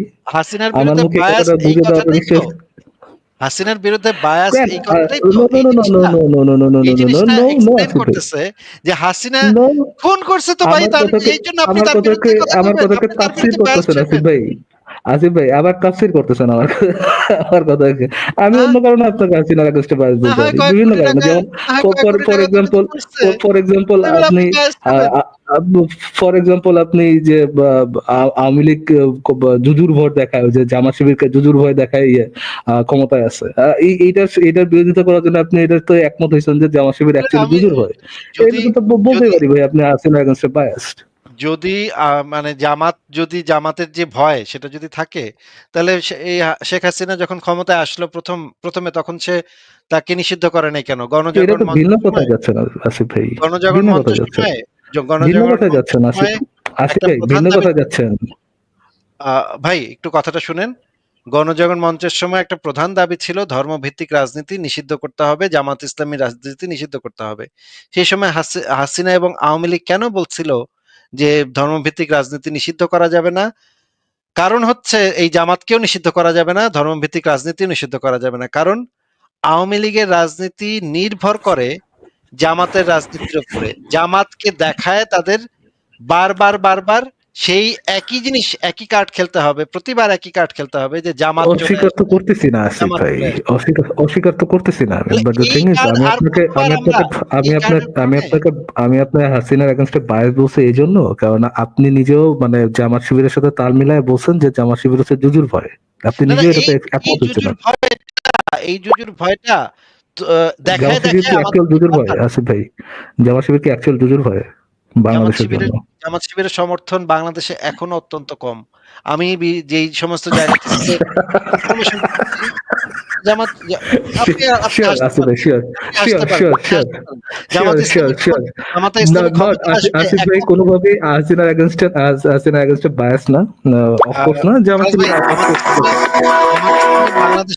জামাত ইসলামী বাংলাদেশে একক সংখ্যাগরিষ্ঠতার ভিত্তিতে ক্ষমতায় আসবে, এটা হচ্ছে একটা বলদের মতো কল্পনা। এই কল্পনা যে করে তারা এক্কেবারে বলদ। হ্যাঁ? আমি একদম স্ট্রেইট বললাম, যদি কেউ মনে করে জামাত ইসলামী একক সংখ্যাগরিষ্ঠতা পায়া বাংলাদেশে ক্ষমতায় আসবে, এর মতো রামবলদ আর বাংলাদেশে নাই। জামাত ইসলামী কখনো বাংলাদেশে একক বা- সংখ্যাগরিষ্ঠতায় সম্ভব জামাত না। শিবিরকে কি ভাই, জামাত শিবিরের তাণ্ডব করার জন্য জামাত শিবিরকে কি কিন্তু ক্ষমতায় আসতে ভাই হবে আসিফ ভাই? এবার তো সব জায়গায় আসিফ ভাই? আলোচনা শোনা যাচ্ছে যে জামাত আমরা শিবির, আমরা তো জামাত ইসলাম ক্ষমতায় আসবে ক্ষমতায় আসলে একটু ১ সেকেন্ড, ১ দেশের সেকেন্ড বাবু ভাই ১ হ্যাঁ, সেকেন্ড। আমরা তো আচ্ছা। আলোচনা করছিলাম যে ক্ষমতায় আসবে সেইটা নিয়ে আলোচনা করছিলাম ফারাজ ভাই। একটু ফোকাস দিয়ে কথা বলেন। আমরা যখন এই আলোচনাটা করছিলাম ও না না এই ভাই, আলোচনাটা করছিলাম জামাত ফারাজ ভাই, আসিফ এই ভাই, যে আলোচনাটা জামাত শিবিরকে করছিলাম, ফারাজ ভাই একটু কথাটা জামাত, শেষ করে নেই। কথাটা শেষ করে নেই। আমরা যে এই রিসেন্ট যে কথাটা বলছিলাম যে ক্ষমতায় চলে আসবে, আওয়ামী লীগ না আসলে জামাত ক্ষমতায় চলে আসবে। তখন তো এই স্পেসিফিক বিষয়ে তো আমরা এই মুহূর্তে আমরা ক্ষমতায় আসা না আসা নিয়ে কথা বলছিলাম। আপনি আবার পট করে আরেক দিকে সুইচ করলেন যে জ্বালাও পোড়াও করবে কি করবে না সেটা তো আরেকটা আলোচনা। জ্বালাও পোড়াও আলোচনা এক, আর ক্ষমতায় আসা আলোচনা এক। অ্যাকচুয়ালি না, আমি আমরা তো আমি এই আমি মুহূর্তে এক্সপ্লেন করে দেবো, সমস্যা নেই আসিফ ভাই। এই মুহূর্তে তো আমরা আলোচনা করছিলাম যে আওয়ামী লীগ না আসলে জামাত ক্ষমতায় চলে আসবে। এই জুজুর ভয়টা নিয়ে আমরা কথা বলতেছিলাম। জামাত ক্ষমতায় না, চলে আসবে এইটা হচ্ছে এক্কেবারে কল্পনা। বাংলাদেশে আচ্ছা, কখনো জামাত আগামী মানে ২০ বছরে বা জামাত কখনো একক সংখ্যাগরিষ্ঠতার ভিত্তিতে ক্ষমতায় আসবে, এইটা সম্ভবই না। বাংলাদেশের মানুষের ভিতরে জামাতের বিরুদ্ধে অলরেডি একটা বিরাট জনগোষ্ঠী আছে, তারা জামাতের বিরুদ্ধে। জামাত মুক্তিযুদ্ধের সময় যেই কাজ করছে এবং যেইটার কারণে তাদেরকে বারবার নিষিদ্ধ করার দাবি উঠছে, সেটা একটা বিপুল জনগোষ্ঠী আছে বাংলাদেশের ভিতরে, এখনো আছে। ধর্মান্ধ মুসলিমদের মধ্যেও একটা বিপুল জনগোষ্ঠী আছে যারা জামাতের বিরুদ্ধে। জামাত একক সংখ্যাগরিষ্ঠতার ভিত্তিতে ক্ষমতায় আসবে এরকম কোনো সম্ভাবনা নাই। এখন কথা হচ্ছে জামাতের রাজনীতি করার অধিকার থাকবে কি থাকবে না, সেটা নিয়ে তো আমাদের আমরা বহু বছর ধরে আওয়ামী লীগ সরকারের সময় বহু বছর ধরে আন্দোলন করছি জামাতকে যেন নিষিদ্ধ করা হয়, জামাতকে যেন এই যে ধর্মভিত্তিক রাজনীতি যেন নিষিদ্ধ করা হয়। কিন্তু শুধুমাত্র এই আওয়ামী লীগের কারণে শুধুমাত্র এই জামাত এবং ধর্মভিত্তিক রাজনীতি নিষিদ্ধ করা যায় নাই। কারণ বাকি সবাই চাচ্ছিল আর কি, আওয়ামী লীগ বাকি তো সবাই তখন চাচ্ছিল। ক্ষমতায় ছিল, বাকি বাকি তখন কোনো দলই ছিল না। বাকি তখন কোনো দলই ছিল না। আমরা যখন এই দাবিটা মানে করছি তখন বাকি কোনো দলই ছিল আপনি না। আসিফ ভাই, আমাকে একটু সিম্পল একটা কথা বলুন তো, ধরেন জামাত শিবিরকে যদি নিষিদ্ধ করা হইতো, বাকি সবাই মেনে নিত একবারে, এবং এইটা আর কখনো চেঞ্জ হইতো না আর কি। এটা চেঞ্জ হইতো কি হইতো না, পরে যদি চেঞ্জ হইতো তখন আপনি অন্তত এটা বলতে পারতেন। আপনি আপনি অন্তত আপনি এটা যেভাবে বলতে পোর্ট্রে পারতেন। করলেন আসিফ ভাই, আপনি যেভাবে পোর্ট্রে করলেন, জিনিসটা এরকম যে, আহ, মানে আমার কাছে জিনিসটা এরকম লাগলো আর কি, যে আহ, সব কার্ড ছিল আওয়ামী লীগের হাতে, সব কার্ড ছিল। আওয়ামী লীগ যদি চাইতো তাইলে ইয়ে করে দিত, তাইলে মানে আর কি এটাকে ব্যান করে দিতে পারতো। বাট অবশ্যই আমাদের শুধুমাত্র সংবিধানে আওয়ামী লীগ, শুধুমাত্র একটু ভাই শেষ করে নিই, সংবিধানে একটু এই শেষ করে নিই আসিফ ইয়াটা ভাই, ছিল তো। একটু শেষ করে নিই। শুধুমাত্র আওয়ামী লীগের একচ্ছত্র ইচ্ছার কারণে যে জামাত শিবির ক্ষমতায় আছে, জিনিসটা তো এরকম না। আমি আইডেন দেখছো আমাদের যে জামাত শিবিরকে শুধুমাত্র আওয়ামী লীগের জন্য তারা ক্ষমতায় চলে আসে, মানে আওয়ামী লীগের জন্য তারা ব্যান হইতেছে না। আর জামাত শিবিরকে যদি ব্যান করতো, এটার কোনো ব্যাকলেশও থাকতে পারতো। এবং জামাত শিবিরকে অন্যরা ব্যান করতে চায়, আওয়ামী লীগ চায় না। জিনিসটা আপনার কথা থেকে আর কি এরকম পোট্রে হচ্ছিল, এই জন্য আমি আপনার থামাইলাম আর কি। অন্য অনেকগুলা রাজনৈতিক দল জামাত শিবিরকে ব্যান করার তারা তারা সিপিবি কারা মানে সিপিবি এবং জামাতের বিরুদ্ধে অন্য যে রাজনৈতিক দলগুলা ছিল, এমনকি হেফাজতে ইসলামীও জামাত ইসলামের বিরুদ্ধে ছিল দীর্ঘ বহু বছর। হেফাজতে ইসলামের সাথে জামাত ইসলামের তাবলিগিরা জামাতিদের ঘোরতর বিরুদ্ধে। আর বাংলাদেশে যে মুসলিমরা আছে সেই মুসলিমদের ভিতরে একটা বড় অংশ জামাত ইসলামের রাজনীতির বিরুদ্ধে। তাদের ভিতরে আকিদাগত পার্থক্য আছে এবং তারা চায় জামাত ইসলামকে যে কোনো ভাবে নিষিদ্ধ করতে। এইটা আপনি যদি পাকিস্তানে দেখেন, পাকিস্তানে যখন মওদুদি যখন সেই মানে গণহত্যা চালাইছে কাদিয়ানীদের উপরে, কাদিয়ানীদের ইস্যুটাকে কার্ড হিসেবে খেইলা জামাত ইসলামী একমাত্র মানে জনপ্রিয়তা পাইছে। এছাড়া এই যে দেওবন্দীরা যারা ছিল তারা পর্যন্ত জামাত ইসলামীর ঘোরতর বিরুদ্ধে ছিল। এই যে মামুনুল হককে আজকে দেখেন, এই মামুনুল হকরা হচ্ছে দেওবন্দের ক্যাটাগরির। এরা জামাত ইসলামের ঘোরতর বিরুদ্ধে। জামাত ইসলামের যে পাক ভারতের ইতিহাস সেটা যদি ফারাজ ভাই আপনি একটু পড়েন, তাহলে আপনি দেখবেন যে জামাত তো ইসলামীর বিরুদ্ধে ভাই ফাইন, আপনি যেটা বলছেন যে হ্যাঁ তাদের মধ্যে ইন্টারনাল যে গ্যাঞ্জাম ছিল, এটা সম্পর্কে যে আমি একবারে অবগত না জিনিসটা এরকম না। ইন্টারনাল গ্যাঞ্জাম তো অফকোর্স আছে, বাট আই ডোন্ট থিঙ্ক যে ব্যানের পক্ষে যে একবারে ইয়া করতে পারবে না এটার পক্ষে তারা ছিল, এরকমটা আমি পাইনি। আপনি পাইলে আমাকে দিয়ে না না ভাই। একদম একদম কাফের ঘোষণা করছিল ভাই। মওদুদিনে ভাই অনেকগুলা মওদুদিনে অনেকগুলা এখন ইসলামপন্থী তো সংগঠন এখন তো কাফের আওয়ামী লীগ ঘোষণা করছে। এখন তো আওয়ামী লীগ নাই, বাট আমরা ইসে কি দেখতেছি, মানে আমরা ফিল্ডে কি দেখতেছি, তারা তো কাঁধে কাঁধ রেখে কাজ করতেছে। জামাত শিবির, তাবলিগ, হেফাজত, এরা তো সবাই এখন কাঁধে কাঁধ রেখে কাজ করতেছে। না জামাত যখন তাদের তারা যে সুযোগ পাচ্ছে, জামাত যে তাদের যখন পজিশন, সেই পজিশন থেকে অনেকখানি সরে আসছে। এই যে সরে আসছে, এই তারা ব্যান করলে, আওয়ামী লীগ ব্যান করলে তারা পজিশন থেকে সরতো না। আওয়ামী লীগ ব্যান করলে না, সেই সময় তো আওয়ামী লীগ যদি তাদেরকে জামাতের ব্যান পজিশন করতো তাহলে একরকম ছিল। তারা তো সরতো না। সেই সময় জামাতের পজিশন একরকম ছিল, এখন তো জামাতের পজিশন আরেক রকম। এখন তো জামাতের নেতা আই বলতেছে আই ডোন্ট যে থিঙ্ক আই থিঙ্ক আসিফ ভাই আপনি একটু সিম্পলিফাইড চিন্তা করতেছেন আর কি, যে ইয়ে করলে ওই সময় এরকম থাকতো যে জামাত শিবির কোনো স্ট্র্যাটেজিক্যাল কোনো একটা পয়েন্ট, মানে স্টেপ নিত না, যেটার জন্য তারা যারা ইসলামিক সংগঠন যেগুলো আছে তারা আবার একদল হইতে পারতো, ওইরকম কোনো স্ট্র্যাটেজিক কোনো স্টেপ তারা নিত না। আপনি ফারাজ যে ভাই ইয়েটা সেই বলতেছেন সময়, আমি এটার সাথে একমত হতে পারতেছি না। আচ্ছা ঠিক আছে একমত হয় না, কিন্তু সেই সময় জামাতকে নিষিদ্ধ করাটা আরো সহজ ছিল, কারণ সেই সময় জামাতের ইসলামীর বিরুদ্ধে সরাসরি এই অভিযোগটা আরোপ করা যাইতো যে জামাত ইসলামী একটা যুদ্ধাপরাধীদের সংগঠন, কারণ তাদের সর্বোচ্চ যে নেতারা আছে সবাই ছিল যুদ্ধাপরাধী। এখন এই যে যুদ্ধাপরাধীদের বিচার হয়ে যাওয়ার পরে জামাত ইসলামীর রুট লেভেল পর্যন্ত যে যে যুদ্ধাপরাধীরা ছিল তাদেরকে সরায় দিয়ে জামাত এখন পুনর্গঠন করা হয়েছে। জামাত ইসলামীর যে এখন আমির, তার বিরুদ্ধে আপনি এখন যুদ্ধাপরাধের অভিযোগ আরোপ করতে পারবেন আচ্ছা, না। এনিহাও আসিফ ভাই, আমি একটু জাস্ট শর্টকাটে ইয়ে বলি যে হ্যাঁ, আওয়ামী লীগ এমন বহু কাজ আছে যেটা করতে পারতো, যেটা হচ্ছে তারা করেনি। তারা কে যেটা ফেল করছে, of course no doubt about it, এখানে ফেল করছে। বাট আমি যেখানে আর কি বললাম যে আপনাকে হাসিনা এগেইনস্ট বায়াসে যে ইয়েটা বললাম যে জুজুর ভয় তো শুধুমাত্র ওই ক্ষেত্রে বলে না আসিফ ভাই, যে ক্ষমতায় আসলেই যে একবারে তারা দেশের প্রধানমন্ত্রী এসে এরকম হইলেই তারা তারা কোন একটা ইয়ে করতে, তাণ্ডব চালাতে পারবে। তারা যে কোনো ধরনের ক্ষমতায় যে কটা সিট পাক, সে কটা সিটের এগেনস্টে তো তারা ইয়ে করতে পারবে। তারা তাদের ক্ষমতা ইয়ে করতে, মানে যদি ইয়েগুলো এরকম হয়, নির্বাচনগুলো ওইরকম হইতো, এবং তারা যদি কোনো না কোনো ভাবে কোনো না কোনো সিটের ইয়ে পাইতো, সেখানেও তো তারা তাদের তাণ্ডবটা যত পাওয়ার পাবে তত তাদের তার তাণ্ডবটা বাড়াইতে পারতো। তো আপনি হয়তো বা জিনিসটা এরকম করে বলছেন যে যুদুর ভয় জিনিসটাকে এইভাবে ইন্টারপ্রিটেশন করছেন যে পুরোপুরি ক্ষমতায় গেলে দেন হচ্ছে গিয়া একক ছত্রভাবে ক্ষমতায় গেলে দেন হচ্ছে গিয়া তারা জুজুর ভয় কিনা। বাট তারা তো জেনুইনলি ভয়, মানে এটা তো জুজু না। জামা শিবিরের যে তাণ্ডবের যে ভয়টা, সেটা তো কোনোভাবে জুজু না, যে এটা মানুষের বানানো কোনো একটা আর্টিফিশিয়াল ভয়। এটার তো অ্যাকচুয়াল রিজন আছে যে না জামাত শিবির হচ্ছে গিয়ে একটা দল, এবং এই রকমের ইসলামপন্থী অনেকগুলা দল আছে। যে জিনিসগুলা শেখ হাসিনা যেটা করছে, এবং শেখ হাসিনার দলে যে বড় বড় যারা বুদ্ধিজীবী ছিল, তারা সেই সময় শেখ হাসিনাকে যেই বুদ্ধিটা দিচ্ছে, এবং শেখ হাসিনা নিজেও এটা মনে করতো যে হেফাজতকে যদি ক্ষমতাশালী করে ফেলা যায়, তাইলে এই হেফাজতিরা জামাতিদেরকে দমন করবে। এই যে ইসলামের মানে এই ইয়াগুলার ভিতরে আরেকটা পক্ষকে ক্ষমতাশালী করা এবং আরেকটা পক্ষকে বিভিন্নভাবে সাহায্য সহযোগিতা করা, তাদের সাথে সম্পর্ক স্থাপন করা। আপনি যদি নারায়ণগঞ্জে যান, আপনি নারায়ণগঞ্জ এই যে আব্বাসির সাথে কিন্তু এই যে এই নারায়ণগঞ্জের যে নেতা শামীম ওসমানের কিন্তু দহরম মহরম, এবং আব্বাসি কিন্তু শামীম ওসমানের কথায় উঠতো বসতো, এবং শামীম ওসমানের আপনি আব্বাসের অনেকগুলা এরকমের ভিডিও আপনি খুঁজে পাবেন যে শামীম এই আওয়ামী লীগের প্রশংসা পর্যন্ত করতেছে। এই যে ইয়াটা তৈরি হয়েছে, এবং হেফাজতের অনেক বড় বড় নেতার সাথে আওয়ামী লীগের বড় বড় পর্যায়ের নেতাদের অনেক ভালো সুসম্পর্ক ছিল। আমি যেটা জানি যে আওয়ামী লীগের অনেক বড় বড় মন্ত্রীরা হেফাজতের কাছে গিয়ে, হেফাজতের এই যে আল্লামা শফির কাছে গিয়ে ইয়া নিত। এরপরে আওয়ামী লীগের অত্যন্ত বড় নীতি নির্ধারক হচ্ছে গিয়ে এই যে সালমান এফ রহমান হচ্ছে একদম আহলে হাদিসদের যে বড় বড় নেতারা, সেই নেতারা ছিল এই যে এই যে সালমান এফ রহমানের দিয়ে বিভিন্ন ধরনের টেন্ডার, বিভিন্ন ধরনের জিনিসপত্র বাগায় নিত। এই যে আওয়ামী লীগ যে এইভাবে আওয়ামী লীগের ভেতরেই যে একটা বড় অংশ আছে যারা হচ্ছে গিয়ে ধর্মান্ধ এবং যারা হচ্ছে এই যে এখানে শুধুমাত্র জামাত একটাই জিনিস, ব্যাপারটা কিন্তু এরকম না।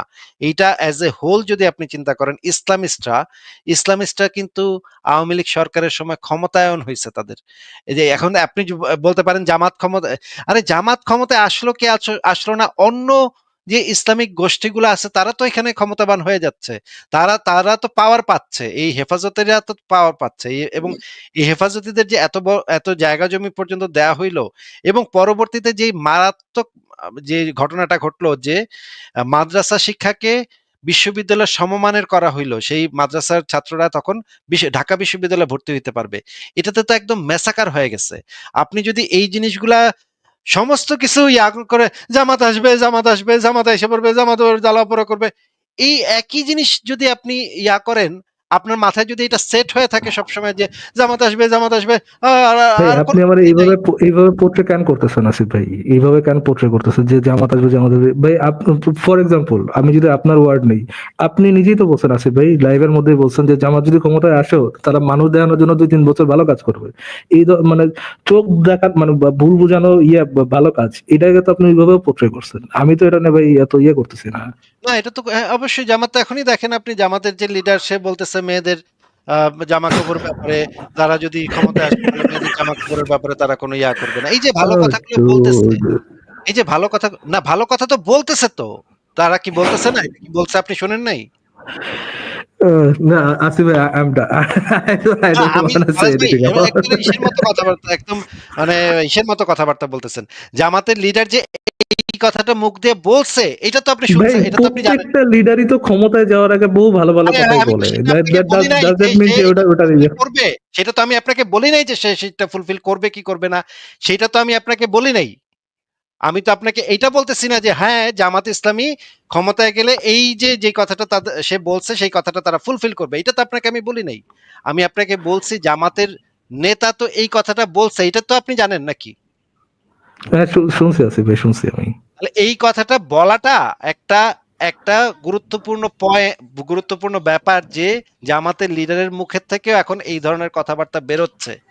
এইটা একটা আহ আপনি যদি এটাকে বলেন যে এটা তারা তারা আইওয়াশ করতে যাচ্ছে, আইওয়াশ করার জন্য একজন জামাতের লিডার এই ধরনের কথা বলার কথা না, কিন্তু এই কথাটাও এখন আমরা শুনতে পাচ্ছি।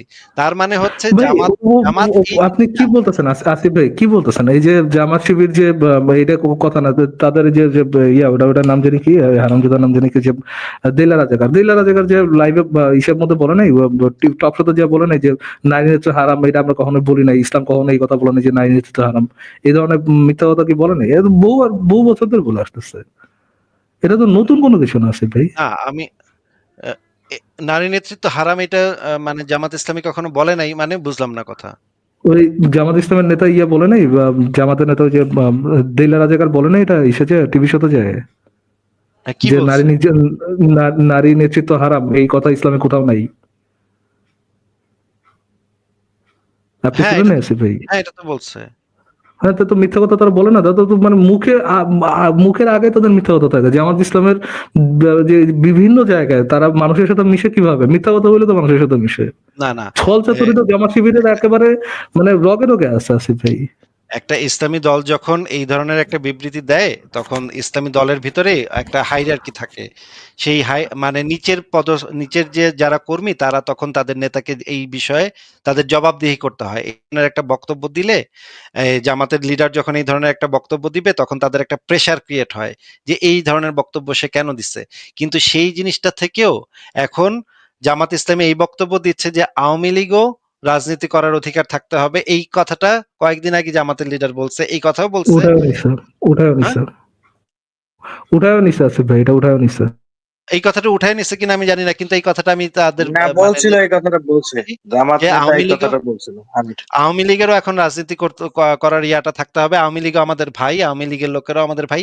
এই ভাই ধরনের বলে নেই ভাই, ভাই বলে নেই, ভাই বলে নাই। আমি যত শুনছি যে থাকতো পরবর্তীতে আর কি, যে সেইরকম বলছিল যে দেশের মানুষ ডিসাইড করবে যে কার ক্ষমতা, কার আছে, কে করবে না করবে, এটা নিয়ে জামাতের আলাদা করে বলার কিছু না, এরকম যে এরকম দায় ছাড়া কিছু একটা কথা বলছিল আর কি।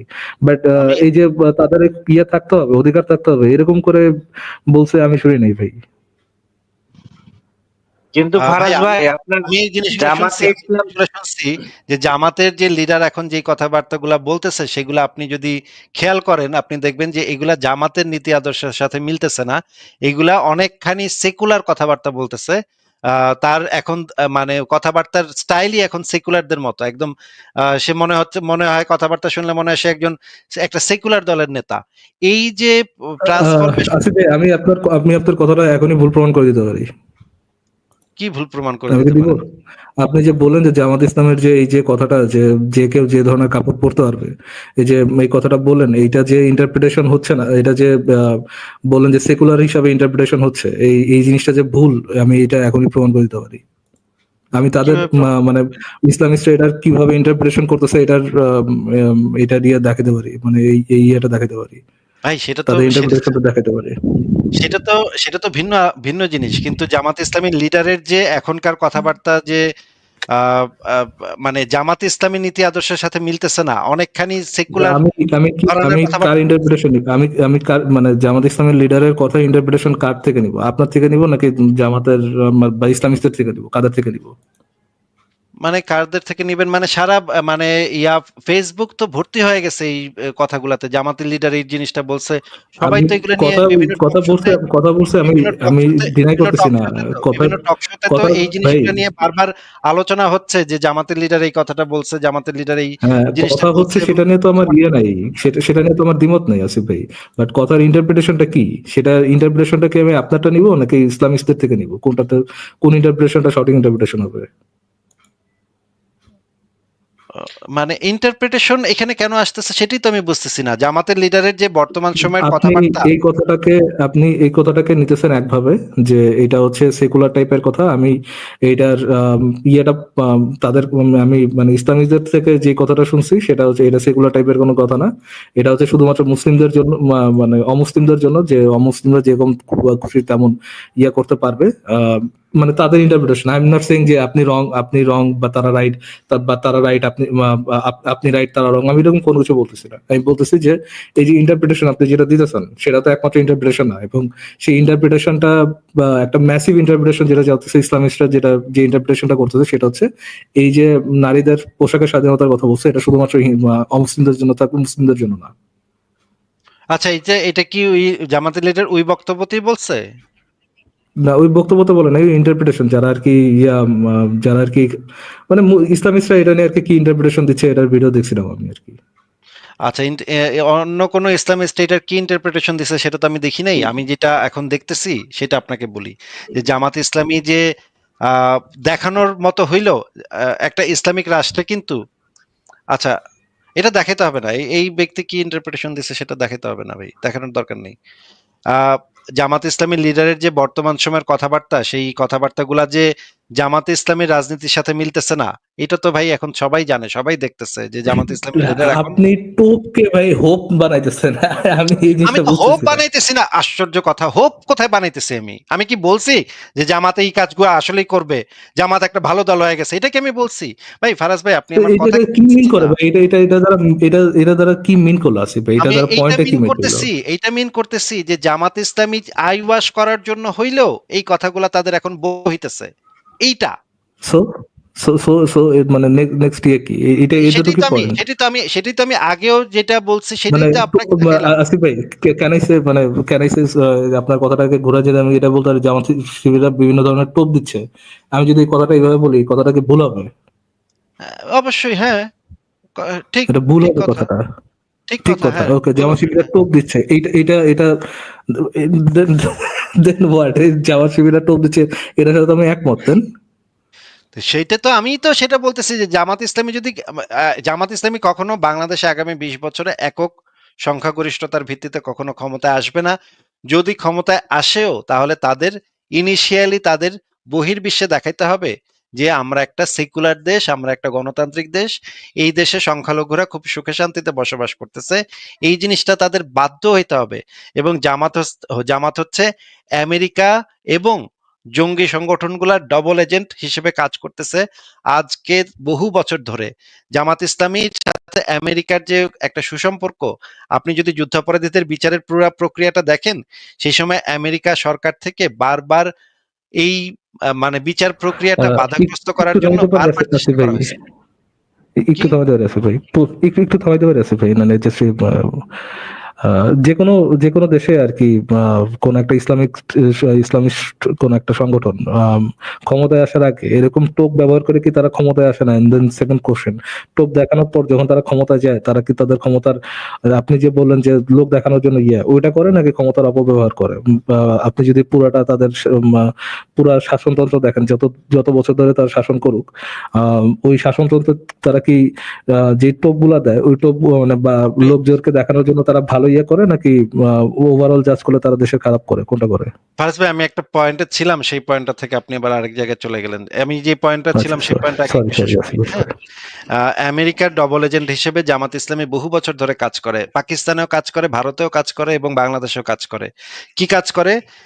জামাত ইসলামের যে মূল কাজটা সেটা হচ্ছে যে আহ ভারত উপমহাদেশে যে জঙ্গি সংগঠনগুলো আছে, সেই জঙ্গি সংগঠনগুলাতে জামাত ইসলামের যে কর্মীরা কাজ করে, সেই কাজগুলা থেকে যে ইনফরমেশন গুলা পায়, সেই জামাত ইসলামী বহু বছর ধরে সিআইএ কে সেই ইনফরমেশন গুলা মানে পাচার করে। বিনিময়ে জামাত ইসলামী যেন রাজনীতি করতে পারে, জামাত ইসলামী রাজনীতি যেন টিকে থাকে, জামাত ইসলামী যেন অন্তত টিকে থাকে এই ভারত উপমহাদেশে, এইটার দেখভাল আমেরিকা করে বহু বছর ধরে। এটা পাকিস্তান আমল থেকে এই কাজটা হচ্ছে। পাকিস্তানে যে সমস্ত জঙ্গি সংগঠন আছে, সেই সমস্ত জঙ্গি সংগঠনের বেশিরভাগ ইনফরমেশন জামাত ইসলামের কাছে থাকে, যে তারা কবে কোথায় কি ধরনের অ্যাটাক করবে, ভারতে কোথায় অ্যাটাক করবে, পাকিস্তানে কোথায় অ্যাটাক করবে, এই ইনফরমেশনগুলোর বেশিরভাগ ইনফরমেশন জামাত ইসলামের কাছে থাকে। জামাত ইসলামী এই ইনফরমেশনগুলোর কিছু কিছু অংশ সিআইএ কে প্রোভাইড করে বহু বছর ধরে। এই কারণে মার্কিন গোয়েন্দা সংস্থা এবং মার্কিন প্রশাসন সবসময় চায় জামাত ইসলামী যেন ভারত উপমহাদেশে রাজনীতি করুক। এবং যখন যুদ্ধাপরাধীদের বিচারের এই যে 2013 সালে যখন গণজাগরণ মঞ্চ হয়েছে, তখন প্রধান দাবি ছিল জামাত ইসলামীকে নিষিদ্ধ করা। সেই সময়ে আওয়ামী লীগ সরকারের একটা বড় অংশ, যেই অংশটা আমেরিকার সিআইএ দ্বারা অর্থ প্রাপ্তি যাদের হয়, যারা আমেরিকার সিআইএ এর অর্থায়নে যাদের অনেক বড় বড় প্রজেক্ট চলে, আমেরিকা যাদেরকে বড় বড় বেশ কিছু প্রজেক্ট দিছে, সেই প্রজেক্টগুলোর কারণে আওয়ামী লীগ সরকারের একটা বড় অংশ, যারা অত্যন্ত ক্ষমতাবান, এই সালমান এফ রহমানের মতো কয়েকজন ব্যক্তি, তারা সবসময় এটাতে ভেটো দিছে যে জামাতকে নিষিদ্ধ করা যাবে না, জামাতকে টিকায় রাখতে হবে। এটার স্বার্থ হচ্ছে দুইটা। একটা হচ্ছে যে আমেরিকার এখানে একটা স্বার্থ আছে, ২ নম্বর হচ্ছে আওয়ামী লীগের একটা ফান্ডামেন্টাল স্বার্থ এখানে আছে, যে জামাতকে যতদিন টিকায় রাখা যাবে, এই এই কাকতারুয়াটাকে যতদিন দাঁড় করায় রাখা যাবে, ততদিন পর্যন্ত এইটার সাথে ফাইট করার একটা জিনিস আওয়ামী লীগ করতে পারবে। কিন্তু এই কাকতারুয়াটাকে যদি পড়ে যায় কোনোদিন, তখন আওয়ামী লীগ আর এই জিনিসটা দেখাতে পারবে না যে আমরা ওদের সাথে খুব ফাইট করতেছি। এই ডেভিলটাকে আওয়ামী লীগের টিকায় রাখতে হবে নিজেদের স্বার্থে, নিজেদের রাজনীতির স্বার্থে। প্রত্যেকটা নির্বাচনের সময় আওয়ামী লীগ এই কার্ডটা ব্যবহার করবে, যে মুক্তিযুদ্ধের সময় ওরা, আরে মুক্তিযুদ্ধের সময় এটা করছে, আমরা তো জানি যে জামাত এই আকাম কুকাম করছে, তাহলে ওদেরকে নিষিদ্ধ কেন না কইরা তোমরা বারবার প্রত্যেকটা নির্বাচনের সময় তোমরা গিয়ে সেই ব্যানর পেঁচাল শুরু করো, জামাত খারাপ, ওরা ক্ষমতায় চলে আসবে, ওরা ক্ষমতায় চলে আসবে, আমাদেরকে ভোট দাও, আমরা মুক্তিযুদ্ধের চেতনা। এই জিনিস দিয়ে বারবার আমরা তো সেই একই জিনিস বারবার শুনতে চাই না।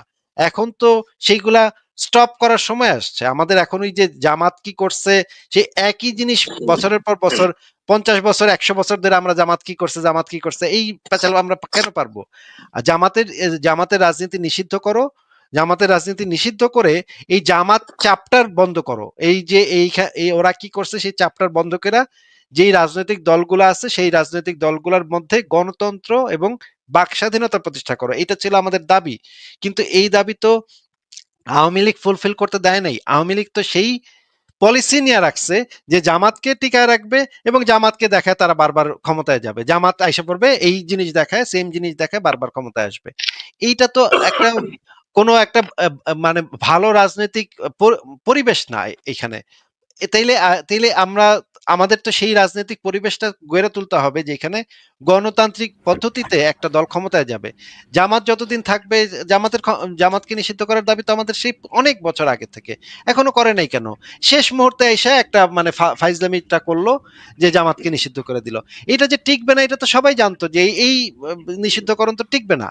যদি 2013 সালে যদি জামাতকে নিষিদ্ধ করে দিত তাহলে তো তখন তো একটা বিপুল জনসমর্থন ছিল, তখন তো এই জিনিসটা হইতো না যে আওয়ামী লীগের পরে যেতে হবে এবং তখন ইয়া চলে আসবে, তখন তো আমাদের কাছে সেই স্কোপটা ছিল। এটা কেন করলো না? না, I don't think আসিফ ভাই it was practical. আমি একটা কথা বলি, ওটা প্র্যাকটিক্যাল ছিল আপনার বলে আমি মনে করি না। আচ্ছা, হ্যালো আসিফ মানে ভাই, ওই সময় প্র্যাকটিক্যাল ছিল না, করা উচিত 2024 সালে প্র্যাকটিক্যাল না, আমি তো বলি নাই 2024 করা উচিত ভাই। বারবার স্ট্রমেন করছে, আমি তো বলি নাই যে করা প্র্যাকটিক্যাল ছিল, আমি তো সেটা বলি নাই তো ভাই।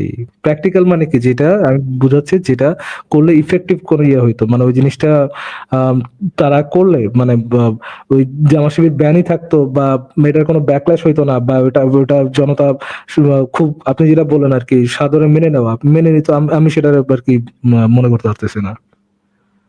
ঠিক আছে, সেটা আপনি মনে করতে পারেন, কিন্তু আমি যেটা জানি যে 2013 সালে একটা বিপুল জনগোষ্ঠী মানে উজ্জীবিত হয়েছিল এবং লক্ষ লক্ষ মানুষ সেই সময় এসেছিল, শাহবাগে ছিল, এবং একটা বিপুল জনসমর্থন মানুষের কাছে আমাদের কাছে ছিল।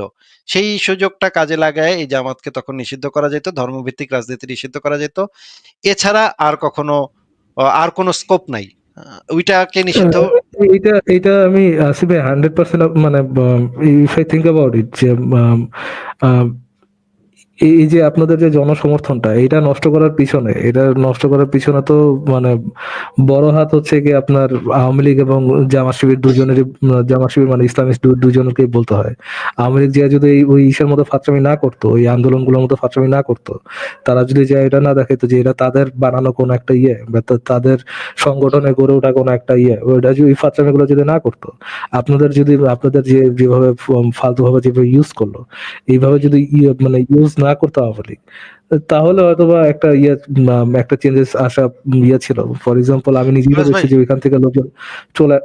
হ্যাঁ বলেন আসিফ ভাই। ফরাজ ভাই, সে খালেদা জিয়ার মানে গণজাগরণ মঞ্চে আসার কথা, হ্যাঁ, খালেদা জিয়ার গণজাগরণ মঞ্চে আইসা গণজাগরণ মঞ্চে সে ভাষণ দিবে এবং সে গণজাগরণ মঞ্চের সাথে একাত্মতা ঘোষণা করবে, এবং আমরা সবাই একসাথে ঘোষণা দিব যে বাংলাদেশে আওয়ামী লীগ বিএনপি দুইটা বড় দলই একমত হয়েছে জামাতকে নিষিদ্ধ করতে হবে এবং জামাত ইসলামী রাজনীতি মুক্তিযুদ্ধের চেতনার বিরুদ্ধে, এই বিষয়ে আমাদের বড় দুইটা দল একমত হয়ে গেছে।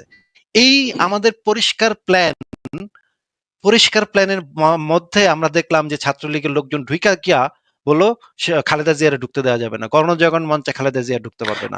আমি ভাই শত শত মানুষকে না, বহু মানুষকে ওই রাস্তা থেকে ব্যাগ যেতে দেখছি, যে যেতে যেতে বলতেছে যে কি চিন্তা করে আসছিলাম আর কি দেখতেছি, আমি ভাবছিলাম যে গণজাগরণ মঞ্চে আমি যুক্ত হতে দিতেছি, এই দেখি সব আওয়ামী লীগের লোকজন, এইটা বলতে বলতে ব্যাক করতে দেখছি আমি। তাহলে মানে কিভাবে নষ্টটা করলো, জিনিসটাকে কিভাবে নষ্ট করে ফেললো আমাদের চোখের সামনে, কিভাবে এত বড় একটা আন্দোলন কিভাবে চোখের সামনে নষ্ট করে ফেললো, যে তারা বললো যে দেখেন এই হয়তো একটা ভালো মানে খারাপ একটা ইয়ে যাচ্ছে। আমি তো ভাই আওয়ামী লীগের পক্ষের ইয়ে না, আমি বারবার আমি আপনাকে যে আওয়ামী লীগের এগেনস্টে বায়াস বলছিলাম এই জন্য যে আমি ওই কথাটার উপর ভিত্তি করে জামা শিবির জুজুর ভয়, জামা শিবিরকে আমি জুজুর ভয় মনে করি না। আপনি যে উদাহরণগুলো দিলেন যে জামা শিবিরকে বারবার দেখায় ইয়ে করতেছিল, হ্যাঁ এটা আওয়ামী লীগের অফকোর্স একটা বাজে স্ট্র্যাটেজি, বা no doubt about it, but Jamaat শিবিরের যে আতঙ্ক, এইটা কি মানে এটাকে এক ধরনের ফোবিয়া বা জুজু না, এইটা আমি মনে করি না। ওই সেন্সে আমি আপনাকে বলছিলাম যে জামা শিবির জুজুর ভয় বলাটা আমি মনে করি আওয়ামী লীগের এগেনস্টে বায়াসনেস। বাট আপনি যেটা বললেন সেখানে তো আমি একমত, হ্যাঁ, যে এটা যদি ব্যান করতো, একবার ইয়ে করে দিত বা ওটা করার জন্য কাজ করতো, অ্যাটলিস্ট কাজও তো তেমন ঠিক মতো করে নাই, যদি কাজ করতো তাহলে এই আতঙ্কটাকে সরানো যেত বা সরানোর একটা প্রসিডিওর অ্যাটলিস্ট হইলে হইতো। বাট দ্য থিং ইজ জামা শিবির যে আতঙ্ক, এই আতঙ্কটাকে আমি জুজুর আতঙ্ক বা ফোবিয়া টাইপের কোনো কিছু মনে করি না। যখন আপনি এটা বলছেন, আমার কাছে জামাত শিবির স্পেসিফিকলি জামাত শিবির আতঙ্ক এটা আমি মনে করি না। আমি মনে করি যে কোনো ইসলামিস্ট দলই বাংলাদেশের জন্য একটা আতঙ্ক, ইনক্লুডিং জামাত শিবির। যে কোনো যেটা ইসলামী যে কোনো দলই আতঙ্ক, এটার ভিতরে জামাত শিবিরও পড়বে এবং একই সাথে হেফাজতও পড়বে। আমার কাছে এইগুলোর ভিতরে কোনো, আমি এরকম পার্থক্য করি না। কিন্তু সেই সময় কিন্তু একটা জনমত হয়েছিল, আওয়ামী লীগের একটা অংশ রাজি ছিল, বামপন্থী দলগুলা সবগুলা রাজি ছিল, বিএনপি তখন ঢোকার চেষ্টা করতেছিল সেই সময়, সাদেক হোসেন খোকা এবং মতিন সাহেব, ওনারা দুইজন আসার কথা গণজাগরণ মঞ্চে। মতিন সাহেব সম্ভবত তখন বাইচে আছে কিনা, হ্যাঁ তখন বাইচা ছিল। আচ্ছা, নট দ্যাট মতিন। আচ্ছা, okay. Not that Matin. Matin সাহেব তো এক্স মানে কমিউনিস্ট, সে একজন এক্স কমিউনিস্ট, সে সিপিপি করতো আগে। এই মতিন এবং সাদেক হোসেন খোকা, তাদের এই দুইজন, সাদেক হোসেন খোকা কিন্তু অনেক বড় মুক্তিযোদ্ধা, হ্যাঁ। এই দুইজনের তখন এসে গণজাগরণ মঞ্চে ভাষণ দেওয়ার কথা। আওয়ামী লীগ নেতারা ভাষণ দিতেছে, পট করে বলে ফেললো বিএনপির কোনো নেতা ভাষণ দিতে পারবে না, বিএনপির নেতা ভাষণ দিলে ছাত্রলীগ নাকি অ্যাটাক করবে, ছাত্রলীগ ভেঙে দিবে, হ্যাঁ এইগুলা মঞ্চ টঞ্চ সব ভেঙে দিবে। তারপরে পুরা জিনিসটা মানে বজগট পাকায় গেল এবং খালেদা জিয়ারে বলা হইলো না আসতে। তখন খালেদা জিয়া তখন গিয়া হেফাজতের সাথে গিয়া ইয়া হইল যে এরা হচ্ছে নাস্তিক, এরা হচ্ছে মানে ইয়া করে, শাহবাগে বসে বসে নবীকে নিয়ে কটূক্তি করে, এই ভাষণ দিল খালেদা জিয়া। এই পুরা জিনিসটা কেচে গেল, পুরা জিনিসটা নষ্ট হয়ে গেল। ভাই এই প্রত্যেকটা জিনিসটা আমাদের চোখের সামনে দেখা, আওয়ামী লীগ কিভাবে এই বদমাইশি গুলো হ্যাঁ, আমি তো ভাই অস্বীকার করতেছি না, আমি তো এটার সাথে একমত আপনার সাথে। এখানে তো আমার ইয়া নাই, দ্বিমত নাই তো। বাংলাদেশের আমার দ্বিমত কই ছিল সেটা তো আমি বললাম আসিফ ভাই। বাকি আওয়ামী লীগের স্টুপিডিটির মধ্যে তো আমার দ্বিমত নেই আপনার সাথে। এই জন্যই আমি বলি যে বাংলাদেশের সেকুলার আন্দোলনে জামাত যত ক্ষতি না করতে পারছে, আওয়ামী লীগ তার 100 গুণ বেশি ক্ষতি করছে। আওয়ামী লীগের ক্ষতিটা আর কখনো পোষানো যাবে না, জামাতের ক্ষতি পোষানো যাবে, জামাতের সাথে আমরা ফাইট করে সেই ক্ষতি আমরা পোষাইতে পারবো। আওয়ামী লীগ যে ক্ষতি করছে সেই ক্ষতি পোষানো যাবে না ভাই। আই ডোন্ট থিংক সো যে জামাতের ক্ষতি আপনি পোষাইতে পারবেন। জামাত অলরেডি যে ক্ষতি করছে সেটার ক্ষতি পোষানো যাবে, 71 থেকে যে ক্ষতি করছে এবং ভবিষ্যতে যে ক্ষতিগুলা মানে এখনো যে ক্ষতিগুলা হচ্ছে সেগুলা পোষানোর মতো আমি মনে করি না। বাট হ্যাঁ, আপনি বলতে পারেন, ইটস আপ টু ইউ। আচ্ছা বাবু, আপনার মানে কথা কি শেষ হয়েছে বাবু? না, আমি এই যে ফারাজ ভাইকে বলতে চাচ্ছি যে ফারাজ ভাই, আপনি কি মনে করেন যে আপনার জামাতে ইসলাম বাদ দিয়েও যদি অন্য কোনো ইসলামিক দল যদি ক্ষমতাবান হয়ে ওঠে বাংলাদেশে, তাহলে এই দুটার মধ্যে আসলে পার্থক্যটা কি হবে? একই বুলশিট। অন্যের উপর নিজের মতামত চাপাই দেওয়ার যে ইয়েটা, ইসলামিক যে কোনো একটা পার্টি ক্ষমতায় গেছে, কোন দেশের ডেভেলপমেন্ট হয়েছে, এরকম তো ইয়া নেই। শিয়া বলেন, সুন্নি বলেন, যে কোনো ইসের দিকে বলেন। তো হ্যাঁ, শুধুমাত্র জামা শিবির ক্ষমতায় গেলে যে এটার সমস্যা, হেফাজত ক্ষমতায় গেলে, যদিও হেফাজত নিজেদের এরকম করে বলে না, যে আগে বলতো না, এখন তো আবার কথা ঘুরানো দিয়ে যে তারা রাজনীতি করতে চায় না, এই সেই। বাট হ্যাঁ, যে কোনো এরকম পার্টি যদি ক্ষমতায় যায় তো দেশের অবস্থা 12টা বাজবে, এটা খুব স্বাভাবিক।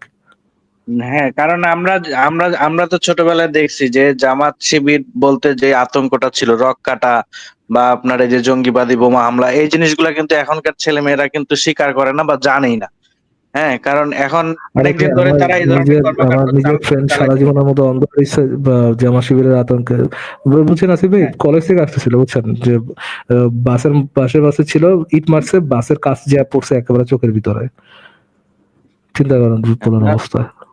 তাহলে ওই বর্তমান আমার বন্ধু বান্ধবদের ভিতরে অনেকে আছে জামাত যাদের রক কেটে দিছে, একজনের পা মানে পায়ের দুইটা হাড্ডি মানে পিটায়, হাড্ডি গুলো একদম গুড়ি গুড়ি করে ফেলাইছে, পায়ে পিটায় হাড্ডি এখন তারা বলে যে ওই রক্কাটা বলে একটা মিথ, বুঝছেন, তাদের রক্কাটার এখনকার ছেলেমেয়েরা তো এটা জানে না। তাহলে আপনার বর্তমান যে বাংলাদেশের যারা আছে নতুন মানে প্রজন্ম, তাদের কাছে জামাতে ইসলাম যেরকম, হেফাজতে ইসলাম তো সেরকমই।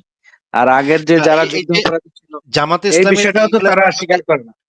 ভাই, জামাতে ইসলামী এগুলা সম্পর্কে যে মানুষ এখন জানে না, এখন তারা ছোটবেলা থেকে বড় হয়েছে ছাত্রলীগের আকাম কুকাম দেখা, খুনাখুনি দেখা, হ্যাঁ, মানে রামদানিয়া দৌড়াদৌড়ি দেখা, ছাত্রলীগ, ছাত্রদল তো নাই, ছিল না, ছাত্রলীগ, রামদানিয়া, নিউ মার্কেট, হেলমেট পরা, হাতুড়ি নেওয়া, রামদা নেওয়া, এগুলার তো ছবি দেখে, ভিডিও দেখে, নিজের চোখে দেখে এগুলাই বড় হয়েছে।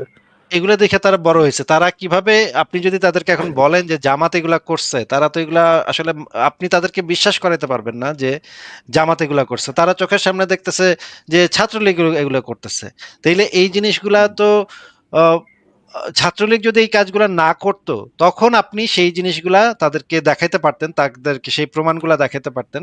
কিন্তু ছাত্রলীগ যখন এত আকাম কুকাম করতেছে, তখন আপনি জামাত এগুলা করছে এগুলা বলে লাভ নাই তো ভাই। এইগুলা তো মানে বর্তমান সময়ের তরুণ প্রজন্ম যারা ইয়াং ছেলে পেলে, তারা তো এগুলা এই কথাটা খাবে না তো, তাই না? হ্যাঁ, আর আসিফ ভাই আপনি যে বললেন যে জামাতকে নিষিদ্ধ কেন করলো না আওয়ামী লীগ, কিন্তু আওয়ামী লীগ তো জামাতের একেবারে যে মানে প্রধান নেতৃত্ব যারা দিত তাদেরকে তো একবারে মানে জেলখানায় বন্দি করে রাখলো, তারপরে ফাঁসি দিয়ে দিল। তাহলে কোথায় কোথায় নিষিদ্ধ করা না করার মধ্যে আর কি কোথায় ভাই পার্থক্য রইল? জেলখানায়? ভাই আমি ছিলাম গোলাম আজমের নিচে, আমি ছিলাম কয়েক মাস। গোলাম আজম ছিল ৩ তলায়, আমি ছিলাম ২ তলায়, ঠিক আছে? পিজি হাসপাতালে গোলাম আজম ছিল ৩ তলায়, আমি ছিলাম ২ তলায়। পুরা ২ মাস, ২ মাস আমি দেখছি যে গোলাম আজমের কি খাতির যত্ন ওইখানে হচ্ছে। ভাই আপনারা তো জানেন না যে এই যে জামাতের বড় বড় লিডারের সাথে আওয়ামী লীগের কি সখ্যতা, কি আত্মীয়তা, কি সখ্যতা, এগুলা কি আপনারা জানেন না? এগুলা কি আপনারা খবর টবর পান না? যে এদের ভিতরে তো আসলে কোনো শত্রুতা নাই। এরা বিভিন্ন পার্টিতে, বড় বড় নেতারা বিভিন্ন পার্টিতে চুমাচুমি করে। ২ পার্টির নেতা একসাথে বসে মদ খায়। এগুলা কি আমরা আমাদের নিজেদের চোখে দেখা এগুলা ভাই? না, তারপরেও আওয়ামী লীগ মনে করেন যে জামাতকে তো একবারে মানে ইয়া করে দিছিল, মানে পঙ্গু করে দিছিল। এখন জামাতে হেফাজতে ইসলাম বা অন্যান্য ইসলামিক দলের সাথে জামাতের যারা নেতাকর্মী ছিল, ওরা অন্যান্য যারা মানে খুব একটা পরিচিত না, তারা কিন্তু অন্যান্য দলে যোগ দিছিল, এটা আমরাও জানি। হ্যাঁ, তো এখন কোনো না কোনো ভাবে কোনো না কোনো ইসলামী দল কিন্তু বাংলাদেশে সবসময় থাকেই। এখন এই জন্য আওয়ামী লীগ সরকার চিন্তা করছে হয়তোবা যে ইসলামিক যেহেতু মানুষের লাস্টের একটা দিকে এসে সেন্টিমেন্টের ব্যাপার। মামুনুল হককে তো একটা শান্টিং দিয়ে একদম ভালো একটা পজিশনে নিয়ে গেছিল। হ্যাঁ, আপনি দেখেন এই যে এখন মামুনুল হক, এরা কিন্তু এখন মনে করেন যে এই যে যারা ইসলামিক দলগুলা করতেছে ছেলে মেয়েরা, তাদের কিন্তু আদর্শ নেতা হয়ে গেছে। কিন্তু এই কিছুদিন আগেও তার ক্যারেক্টার নিয়ে আমরা কি জানতাম? কিন্তু এই জিনিসগুলো তারা মানে না, মানে চোখের সামনে ভিডিও দেখতেছে যে মেয়েদেরকে নিয়ে কত কেলেঙ্কারি হইলো, তারপর কত কিছু হইলো, কিন্তু এগুলাও তো এরা মানে দেখার পরেও বিয়া করে না, স্বীকার করে না। তাহলে কিন্তু কোনো এই না যে কোনো ভাবে ইসলাম বলেন। কিন্তু ভাই যখন আপনি একটা সেকুলার একটা আইডিওলজিতে আপনি করবেন যে বাংলাদেশ একটা সেকুলার গণতান্ত্রিক দেশ হবে, তখন কিন্তু আসলে আপনার অধিকার নাই মামুনুল হক কোন মেয়েরে নিয়ে হোটেল রুমে কি করতেছে এইটা দেখার অধিকার কিন্তু আপনার নাই, ঠিক আছে? আহ সেটা তো নাই, কিন্তু যখন আপনি একজন ইসলামিক দলের কর্মী হিসেবে নিজেকে মানে প্রেজেন্ট করবেন, তখন তো আপনাকে তার যে যে মানে খারাপ কাজটাকে তো না, সে বাধ্য খারাপ না। বলতে হবে। সে ইসলামিক দলের নেতা হইলেও সে বাধ্য না। সে কারে কারে একটা সেকুলার দেশে সেকুলার আইন অনুসারে সে হোটেল রুমে কারে নিয়ে যাচ্ছে সেটা জনগণকে ব্যাখ্যা করতে সে বাধ্য না। এবং তার যে ফোন রেকর্ড বাইরেছে, ডিজিএফআই যে তার ফোন রেকর্ডটা বাইর করছে, দেখেন ভাই এই আওয়ামী লীগ এতগুলা বড় বড় আকাম কুকাম করে গেছে। এই যে ফোন রেকর্ড গুলা, এই যে ইসরায়েলি মেশিন আই না, ডিজিএফআই কল রেকর্ড গুলা করতো, কল রেকর্ড করতো, এবং কল রেকর্ড করে যেটা যেটা দরকার হইতো সেটা সেটা তারা ফেসবুক ইউটিউবে ছেড়ে দিত। এই যে মামুনুল হক যে তার বউরে ফোন করে বলছে যে বললো না যে তুমি আবার অন্য কিছু মনে করো না, এই ফোন রেকর্ড তো মানুষের হাতে আসার কথা না। এটা তো ডিজিএফআই বাইর করছে ভাই। এটা আওয়ামী লীগের মানে বদমাইশ গুলা এই জিনিসগুলা যে বাইর করছে। এখন কিন্তু এই জিনিসটা কিন্তু অন্যদের ক্ষেত্রে ব্যবহৃত হবে। যখনই আপনারা মানে আওয়ামী লীগ যত এই আকাম কোকাম গুলা করছে, এগুলা কিন্তু এখন আওয়ামী লীগের বিরুদ্ধে ব্যবহৃত হইতেছে। এবং শুধুমাত্র আওয়ামী লীগের বিরুদ্ধে ব্যবহৃত হবে না, এটা অন্যদের উপরেও অ্যাপ্লাই হবে। এই আচ্ছা আচ্ছা ভাই, একটু জাস্ট ইন্টারাপ্ট করি আপনাদের। আপনি কি মনে করেন বাংলাদেশে তখন আওয়ামী লীগ ক্ষমতা না থাকে অন্য কোনো দল যদি ক্ষমতায় থাকতো, এবং তাদের কাছে যে সুযোগ, যদি এই সুযোগটা থাকতো এই ধরনের টেক কেনার, তারা কি কিনতো নাকি কিনতো না? কিনলেও আমরা সেটা সমালোচনা করতাম যে এই দলটা মানে সরি করছে। সরি সরি সরি, শুনতে পারি না, আসিফ ভাই, একটু বলবেন। যদি অন্য কোনো দল ক্ষমতায় থাকতো এবং তারা যদি এই টেকটা কিনতো তাহলে তো আমরা সমালোচনাই তো করতাম যে তারা এই না না, টেকটা কিনছে, আমি সেটা যেটা জিজ্ঞেস এখনো করিনি। করতেছে। জিজ্ঞেস করিনি আসিফ ভাই। আমি বলতেছি আপনার ইসের কথা, ফেইথের কথা তো না, আপনার আস্থার কথা জিজ্ঞেস করতেছি আর কি। যে আপনি কি মনে করেন যে বাংলাদেশের অন্যান্য আপনার জানা মতো, আপনি যতদূর দেখছেন আর কি, বাংলাদেশের অন্যান্য পার্টিকে যেভাবে মানে ক্ষমতা যেভাবে দেখছেন আর কি, তারা যদি সেই ক্ষমতায় থাকতো এবং তাদের কাছে যদি সেই অপরচুনিটি থাকতো যে তারা এই ধরনের টেক কিনবে, টেক কিনে তারা জনগণের উপর এইভাবে স্পাই করবে, তারা কি একই কাজ করতো নাকি করতো না আর কি? ভাই আপনার প্রশ্নটাই তো মনে হচ্ছে যে আওয়ামী লীগের এই কাজটাকে মানে আকামটাকে একটু লঘু করার জন্য আপনি প্রশ্নটা করতেছেন। এটা কেমন প্রশ্ন আমি তো বুঝলাম না। অন্যরা যদি কইরাও করতো তাহলে তো অন্যায় করতো তো। আমি তো জিজ্ঞেস করি নাই ভাই অন্যায় করতো, অফকোর্স অন্যায় করতো, আমি তো এটা তো অস্বীকার করতেছি না। আওয়ামী লীগ যেটা করছে যে সেটাকে তো, সেটাও যে অন্যায় সেটাও তো করতেছে, সেটাও তো আমি অস্বীকার করতেছি না। এটার জন্য যে আমি নিজে পার্সোনালি সাফার দিতে পারি, এটাও তো আমি মানে ফেলায় দেওয়ার মতো কোনো কিছু না, এটাও তো হইতে পারে। থিং ইজ কিন্তু ভাই, আমি ফেরাজ ভাই শুধুমাত্র আপনার জিজ্ঞেস করতেছি যে প্রশ্নটাই না কেমন যেন মানে এই অন্যায়টাকে একটু লঘু করার চেষ্টা বলে মনে হচ্ছে যে আমার অন্যরাও তো তাহলে ইন্টেনশন, করতো ভাই। আমার ইন্টেনশন নিয়ে না, আমার কোশ্চেনের অ্যান্সারটাকে দিতে পারেন আসিফ ভাই, ইন্টেনশনটা অ্যাসাইড রেখে। আমি জানি না অন্যরা করতো কি করতো না, হয়তো করতো হয়তো করতো না। ফর এক্সাম্পল, ধরেন যখন কেউ 30 লাখ মারা গেছিল না 3 লাখ মারা গেছিল, এটা নিয়ে আর কি কথা বলে, আমরা তো তার ইন্টেনশন নিয়ে আগে ইয়ে করি না, আমরা তো দেখি যে তার কথার ইয়েটা ভ্যালিডিটি আছে কিনা। তো ওই ক্ষেত্রে আমি জাস্ট ইন্টেনশনটা, সেভাবে আর কি ইন্টেনশনটা অ্যাসাইড রেখে আমি জাস্ট আপনাকে ইয়ে করতেছি যে অন্যান্য দলীয় বাংলাদেশের অন্যান্য রাজনৈতিক দলকে আপনি এরকম সভ্য মনে করেন কিনা যে তাদের কাছে অপরচুনিটি থাকলে তারা এই কাজটা করতো না? কিন্তু এই স্পেসিফিক ক্ষেত্রে তো ইন্টেনশনটা তো ইম্পর্টেন্ট। আপনার কেন এই মানে প্রশ্নটা আসতেছে, এই ইন্টেনশনটা তো ইম্পর্টেন্ট এই এটার ক্ষেত্রে স্পেসিফিক ক্ষেত্রে। শুধুমাত্র অনেক এটার ক্ষেত্রে ক্ষেত্রেই ইম্পর্টেন্ট। অনেক ক্ষেত্রেই এরকমের প্রশ্ন ইন্টেনশনটা কি, এই প্রশ্নটা করার ইন্টেনশনটা কি সেটার উপরে নির্ভর করে। যেমন ধরেন আমি যদি বলি যে আহ, ওই ওই সময়ে মুসলমানরা জিতে গনিমতের মাল নিচ্ছে ভাই, ওরা যদি কাফেররা যদি জিততো তো ওরাও তো গনিমতের মাল নিত। কাফেররা নিলেও খারাপ হইতো, কাফেররা হ্যাঁ, নিলেও দুইটাই খারাপ হতো। আমরা কেউ একটু তো কেমন কেউ তো অস্বীকার কেউ তো কিন্তু অস্বীকার কিন্তু করবে না আসলে, ইসলাম কাফেরা নিলেও খারাপ হবে তো। মোহাম্মদ যে করছে, এই যে এই প্রশ্নটা যখন আসতেছে আমাদের কাছে, আমার কাছে যখন এই প্রশ্নটা আসতেছে, ভাই কাফেররা যদি জিততো তাহলে ওরাও তো গনিমতের মাল নিত, তাহলে অসুবিধা কি? হ্যাঁ। এটা যখন এই জিনিসটা যখন আসতেছে তখন তো এই হুম। কোশ্চেনটাই আমার কাছে মনে হচ্ছে যে মোহাম্মদ যে কাজটা করছে গনিমতের মাল হিসেবে মেয়েদেরকে নিছে, এইটাকে একটু লঘু করার জন্য এই আরেকটা ইয়া নিয়ে আসতেছে সে, যে কাফেররা এটা যদি যদি জিততো কেউ তাহলে করে তারাও সেখানে তো আমি সমস্যা এখানে যদি কেউ করে সেটা তো আমি সমস্যা দেখি না আসিফ ভাই। সে সে ওখানে কি বলছে যে ওই সময়কার ট্রেডিশন কি ছিল? হ্যাঁ, আপনি বলতে পারেন ওই সময় ট্রেডিশন এরকমই ছিল যে দাসদাসী করা, এসে এসে এটা ওটা ওই সময় ট্রেডিশন ছিল। বাট এটা তো সর্বকালের ট্রেডিশন হইতে পারে না। ওই সময় তো এটা নৈতিক না, ওই সময় তো এই কাজটা নৈতিক হইতো না। ওই সময় হ্যাঁ, যদি ওই সময় নৈতিক না, এই সময় নৈতিক না, সব কোনো সময় নৈতিক না। ওই সময় এটা ভুলই থাকতো, তারা করলে তারা ভুল করতো, ওরা করলে ওরা ভুল করতো। আমি জাস্ট আপনাকে ওই জন্যই ইয়ে করলাম যে এই যে আসিফ ভাই, আওয়ামী লীগ যে একটা জঘন্য দল, বা এই যে যে কোনো দলই যারা যারা হচ্ছে আপনার ক্ষমতায় থাকে, তারা যে প্রত্যেকটাই লিটারালি জঘন্য, এবং এবং তারা তাদের যারা নিচে আছে, ইয়ে আছে, জনগণ আছে, তাদেরকে জাস্ট টুলের মতো ইউজ করে। এটাতে তো কোনো ইয়ে নাই, মানে অস্বীকার করার মতো কোনো কিছু নাই। জিনিসটা তো যে কোনো দলের ক্ষেত্রে একই রকম, আলাদা কোনো কিছু না। স্বৈরাচারী চিন্তা ভাবনা তো শুধুমাত্র আওয়ামী লীগের মধ্যে ছিল, অন্য কোনো ইসের মধ্যে ছিল না। জিনিসটা তো এরকম না। অ্যাট্রোসিটি আওয়ামী লীগ করছে, no doubt about it, atrocity Awami League করছে। অন্যান্য দল যে করেনি এটাও তো না। অন্যান্য দল যারা যারা ক্ষমতায় আসছিল তারাও তো অ্যাট্রোসিটি করছে। জাস্ট একটা ইয়ে করা যে এইটা স্পেশাল খারাপ দল, যে এই এই দলটা স্পেশালি খারাপ, জিনিসটা তো আমার কাছে এরকম মনে হচ্ছে না। আপনি যেটা বললেন যে প্রত্যেকের এই নেতা দলে দলে তাদের হচ্ছে গিয়ে ভালো সম্পর্ক, জিনিসটা তো এরকম যে total all are evil. But আমি যে জায়গায় কনসার্ন সেইখানে সেটা হচ্ছে যে ওই দল যারা আর কি বলে চলে আসতেছে যে তাদের ম্যান্ডেটটা এরকম, তাদের নীতিগুলো এরকম, যে যারা আমরা ক্ষমতায় আসলে এই করবো দেশের, ওই ওইটা হচ্ছে ইভেন ওর্স। আমার কাছে পজিশনটা শুধুমাত্র হচ্ছে এটা, আওয়ামী লীগ যে কাজটা করছে একটু, এটা খুব বাজে কাজ করছে। যদি বিএনপি যদি থাকতো, আমি মনে করি বিএনপি থাকলে একই কাজ করতো। তাদের যদি সেই অপরচুনিটি থাকতো যে তারা ওই ধরনের টেক কিনতে পারবে, তারাও একই কাজ করতো। আমি এটা বলে আওয়ামী লীগের দোষটাকে কম বলতেছি সেটা এরকম না, বাট আওয়ামী লীগ স্পেশাল একটা স্পেশাল দোষী এরকম যে এর মতো জঘন্য আর নাই, সবগুলোই তো লিটারাল জঘন্য। আচ্ছা আসিফ ভাই, হ্যালো আসিফ ভাই, আপনি এই যে জামাত ইসলাম যে এককভাবে কখনো ক্ষমতায় আসতে পারবে না, এই বিষয়টা আপনি কিভাবে নিশ্চিত করে বলতেছেন? মানে কখনো কি জামাতে ইসলাম কি ওইভাবে এককভাবে তো নির্বাচন করেনি বিএনপি ছাড়া, এবং গত 15 বছর ভাই তো আর নির্বাচন জামাত হয়ই নাই। ইসলামী বেশ এবং এখন কয়েকবারই একটা নির্বাচন জিনিস করছে, দেখেন ভাই, এই বেশ যে কয়েকবারই আপনার নির্বাচন করছে মানে জামাত বিদেশে ইসলামী। জামাত ইসলামীর ভোট কত পার্সেন্ট সেটা আমরা অলরেডি জানি।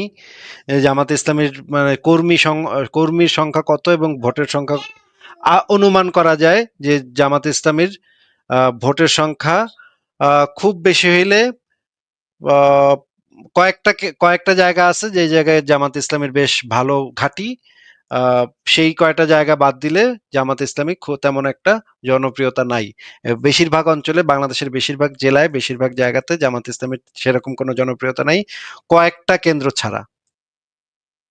কিন্তু এইবার তো মানে উল্টোটা হচ্ছে, কারণ আপনার দেখেন এই যে একজন সাংবাদিক আপনার ওই জামাত নেতাদের আটক নিয়ে সমালোচনা করে ভিডিও বানাচ্ছে, আর সাথে সাথে জামাতের যারা আদর্শ মানে ফলো করে তারা কিন্তু সেইভাবে পদক্ষেপ নিচ্ছে বাংলাদেশে। যেমন প্রথম আলোকে নিয়ে, ডেইলি স্টারকে নিয়ে কি কি বললো, সাথে সাথে প্রথম আলো ডেইলি স্টার মানে অফিসের সামনে গিয়ে আন্দোলন শুরু করে দিল, ভাঙচুর শুরু করে দিল। তারপরে যে আসিফ নজরুলকে নিয়ে কি বললো, জামাত নেতাকে ছাড়ায়নি, জেলখানায় আটকে রাখছে এখনো কেন, হ্যাঁ, আবার মানে তার বিরুদ্ধে এখন সারা দেশের মানুষজন লাগছে।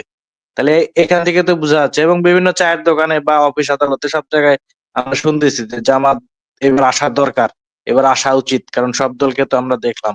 এভাবে কিন্তু বোঝা যাচ্ছে যে বাংলাদেশে মানুষ এখন মানে এখন একটু অন্যরকম কিছু চাচ্ছে। এটা এটা এই এখান থেকে চায়ের দোকান থেকে তো ভাই দেশের ইয়েতে পৌঁছানো যায় না, যে যা চায়ের দোকানে শুনছেন এই যদি জন্য নির্বাচন হয় আর কি, যদি নির্বাচন হয় ঠিক মতো। আমিও মনে করি না, আসিফ ভাইয়ের মতো আমি মনে করি না যে জামাত এককভাবে ক্ষমতা যেতে পারবে, এটা আমিও মনে করি না। বাট তারা যে কটা সিট পাবে, তারা যতটুকু ক্ষমতা পাক অতটুকু দেশের জন্য খারাপ, সেটা আমি মনে করি। যে আমি এটার সাথে মনে করি যে যে কোনো ইসলামিক দল ক্ষমতায় যাক সেটা বাংলাদেশের জন্য খারাপ হবে।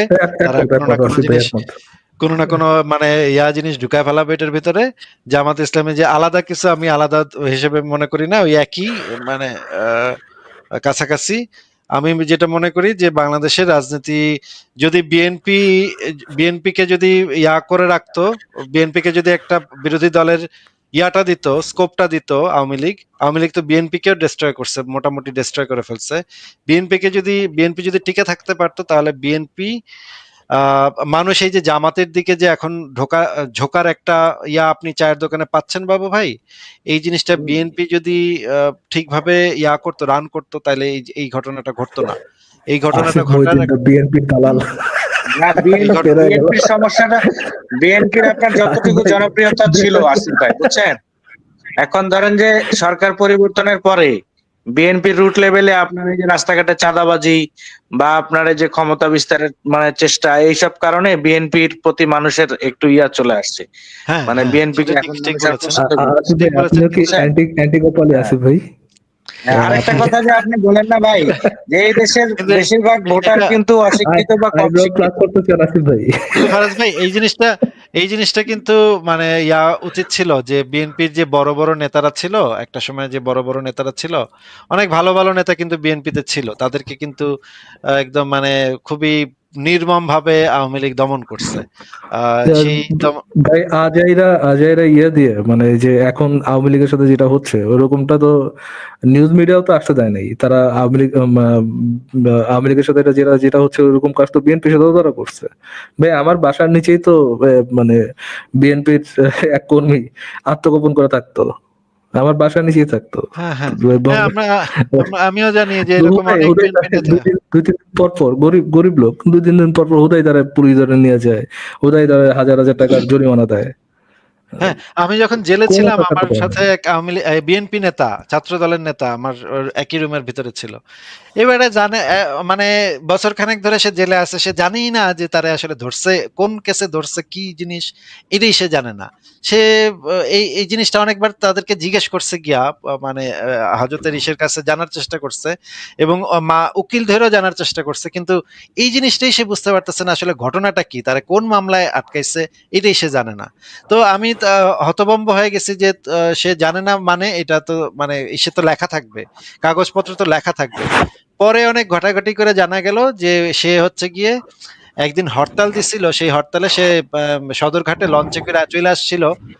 আসার পরে সে যেহেতু আগে এক্স বিএনপি নেতা, সেহেতু তারাও ধইরা, পুলিশ ধইরা চালান করে দিছে, কারণ পুলিশের কাছে একটা সংখ্যা ছিল যে এতজনকে গ্রেফতার করতে হবে, এই জন্য পুলিশ তারাও ধইরা চালান করে দিছে। এখন পর্যন্ত মানে ওই 1 বছর ধরে সে জেলে ছিল।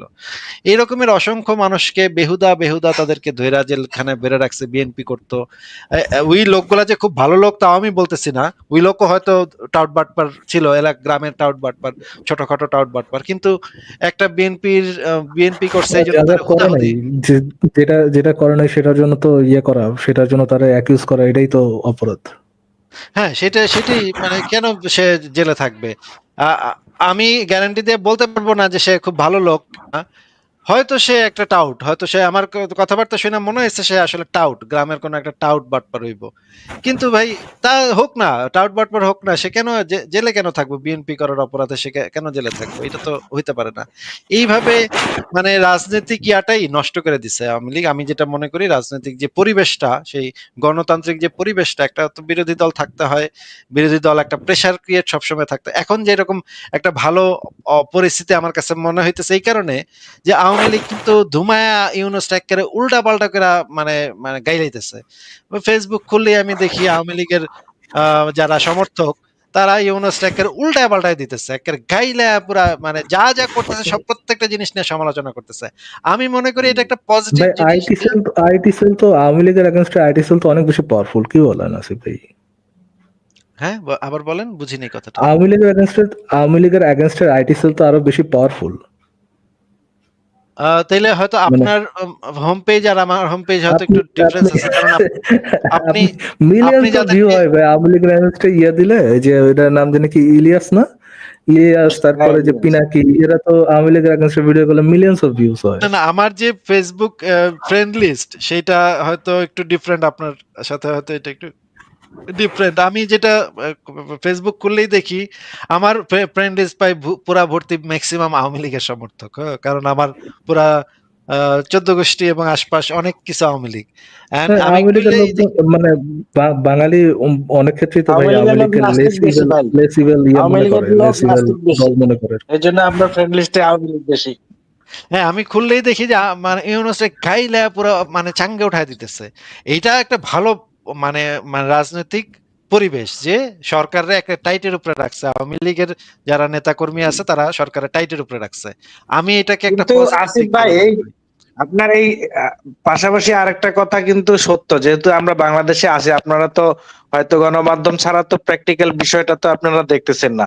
আমরা জানি যে যে কোনো, আমি ঢাকায় থাকি, তো যে কোনো এই যে এতদিন যাবৎ সরকার পরিবর্তনের পরে যে কয়টা আন্দোলন হয়েছে বা যে কয়টা বিশৃঙ্খলা হয়েছে, প্রত্যেকটার পিছনে কিন্তু আওয়ামী লীগের লোকজন একেবারে মানে প্রত্যক্ষভাবে জড়িত। মানে উস্কানি দাতা বলেন বা এগুলো সফল করার জন্য। তো ওরা যদি আওয়ামী লীগ যদি যেমন আমার কিন্তু ভাই চাকরি চলে গেছে সরকার পরিবর্তনের পরে, বুঝছেন? তো এখন আমি চাকরি পাইনি, নতুন কোনো চাকরি পাইনি, তারপরে কিন্তু আমি ওই আন্দোলনটাকে যৌক্তিক আন্দোলন মনে করি। এবং দেখেন যে 56%-এর মতো মুক্তিযোদ্ধার কোটা মনে হয়েছিল না, কত পার্সেন্ট, আর বাকিগুলা কিন্তু ছিল দলীয় কোটা, অর্থাৎ সাধারণ মানুষ কিন্তু কোনো চাকরি বাকরি পেত না, সরকারি 51% চাকরি। ছিল মনে হয়।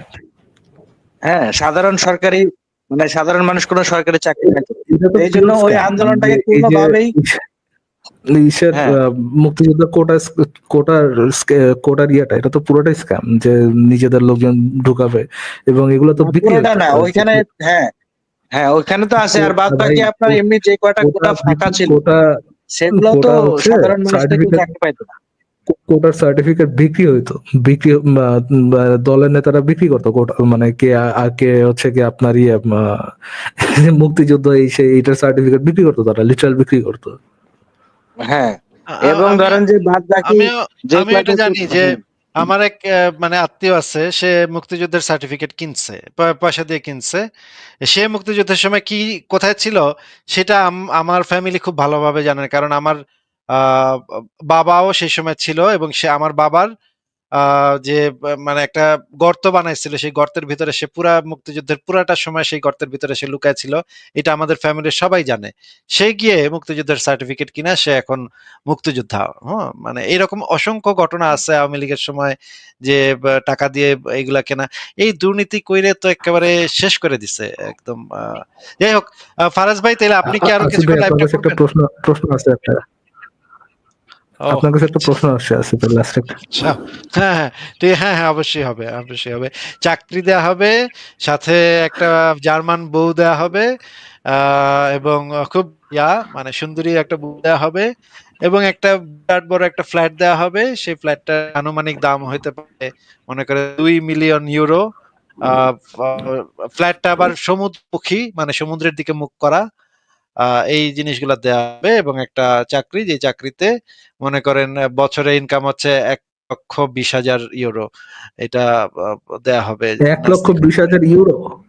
বাইরে হ্যাঁ, হ্যাঁ।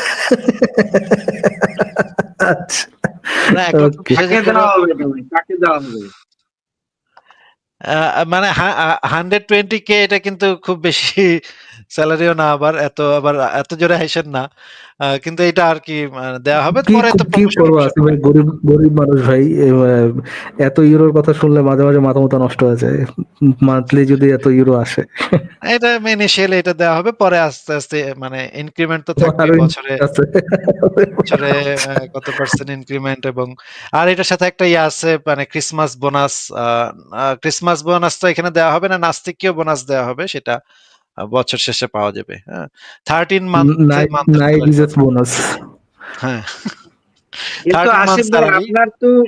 আপনার তো লাইভ ভিডিওতে যে পরিমাণ লাইক করে আর ভিউজ হয়, সেগুলো দিয়ে তো আপনার সংসার চলার কথা না।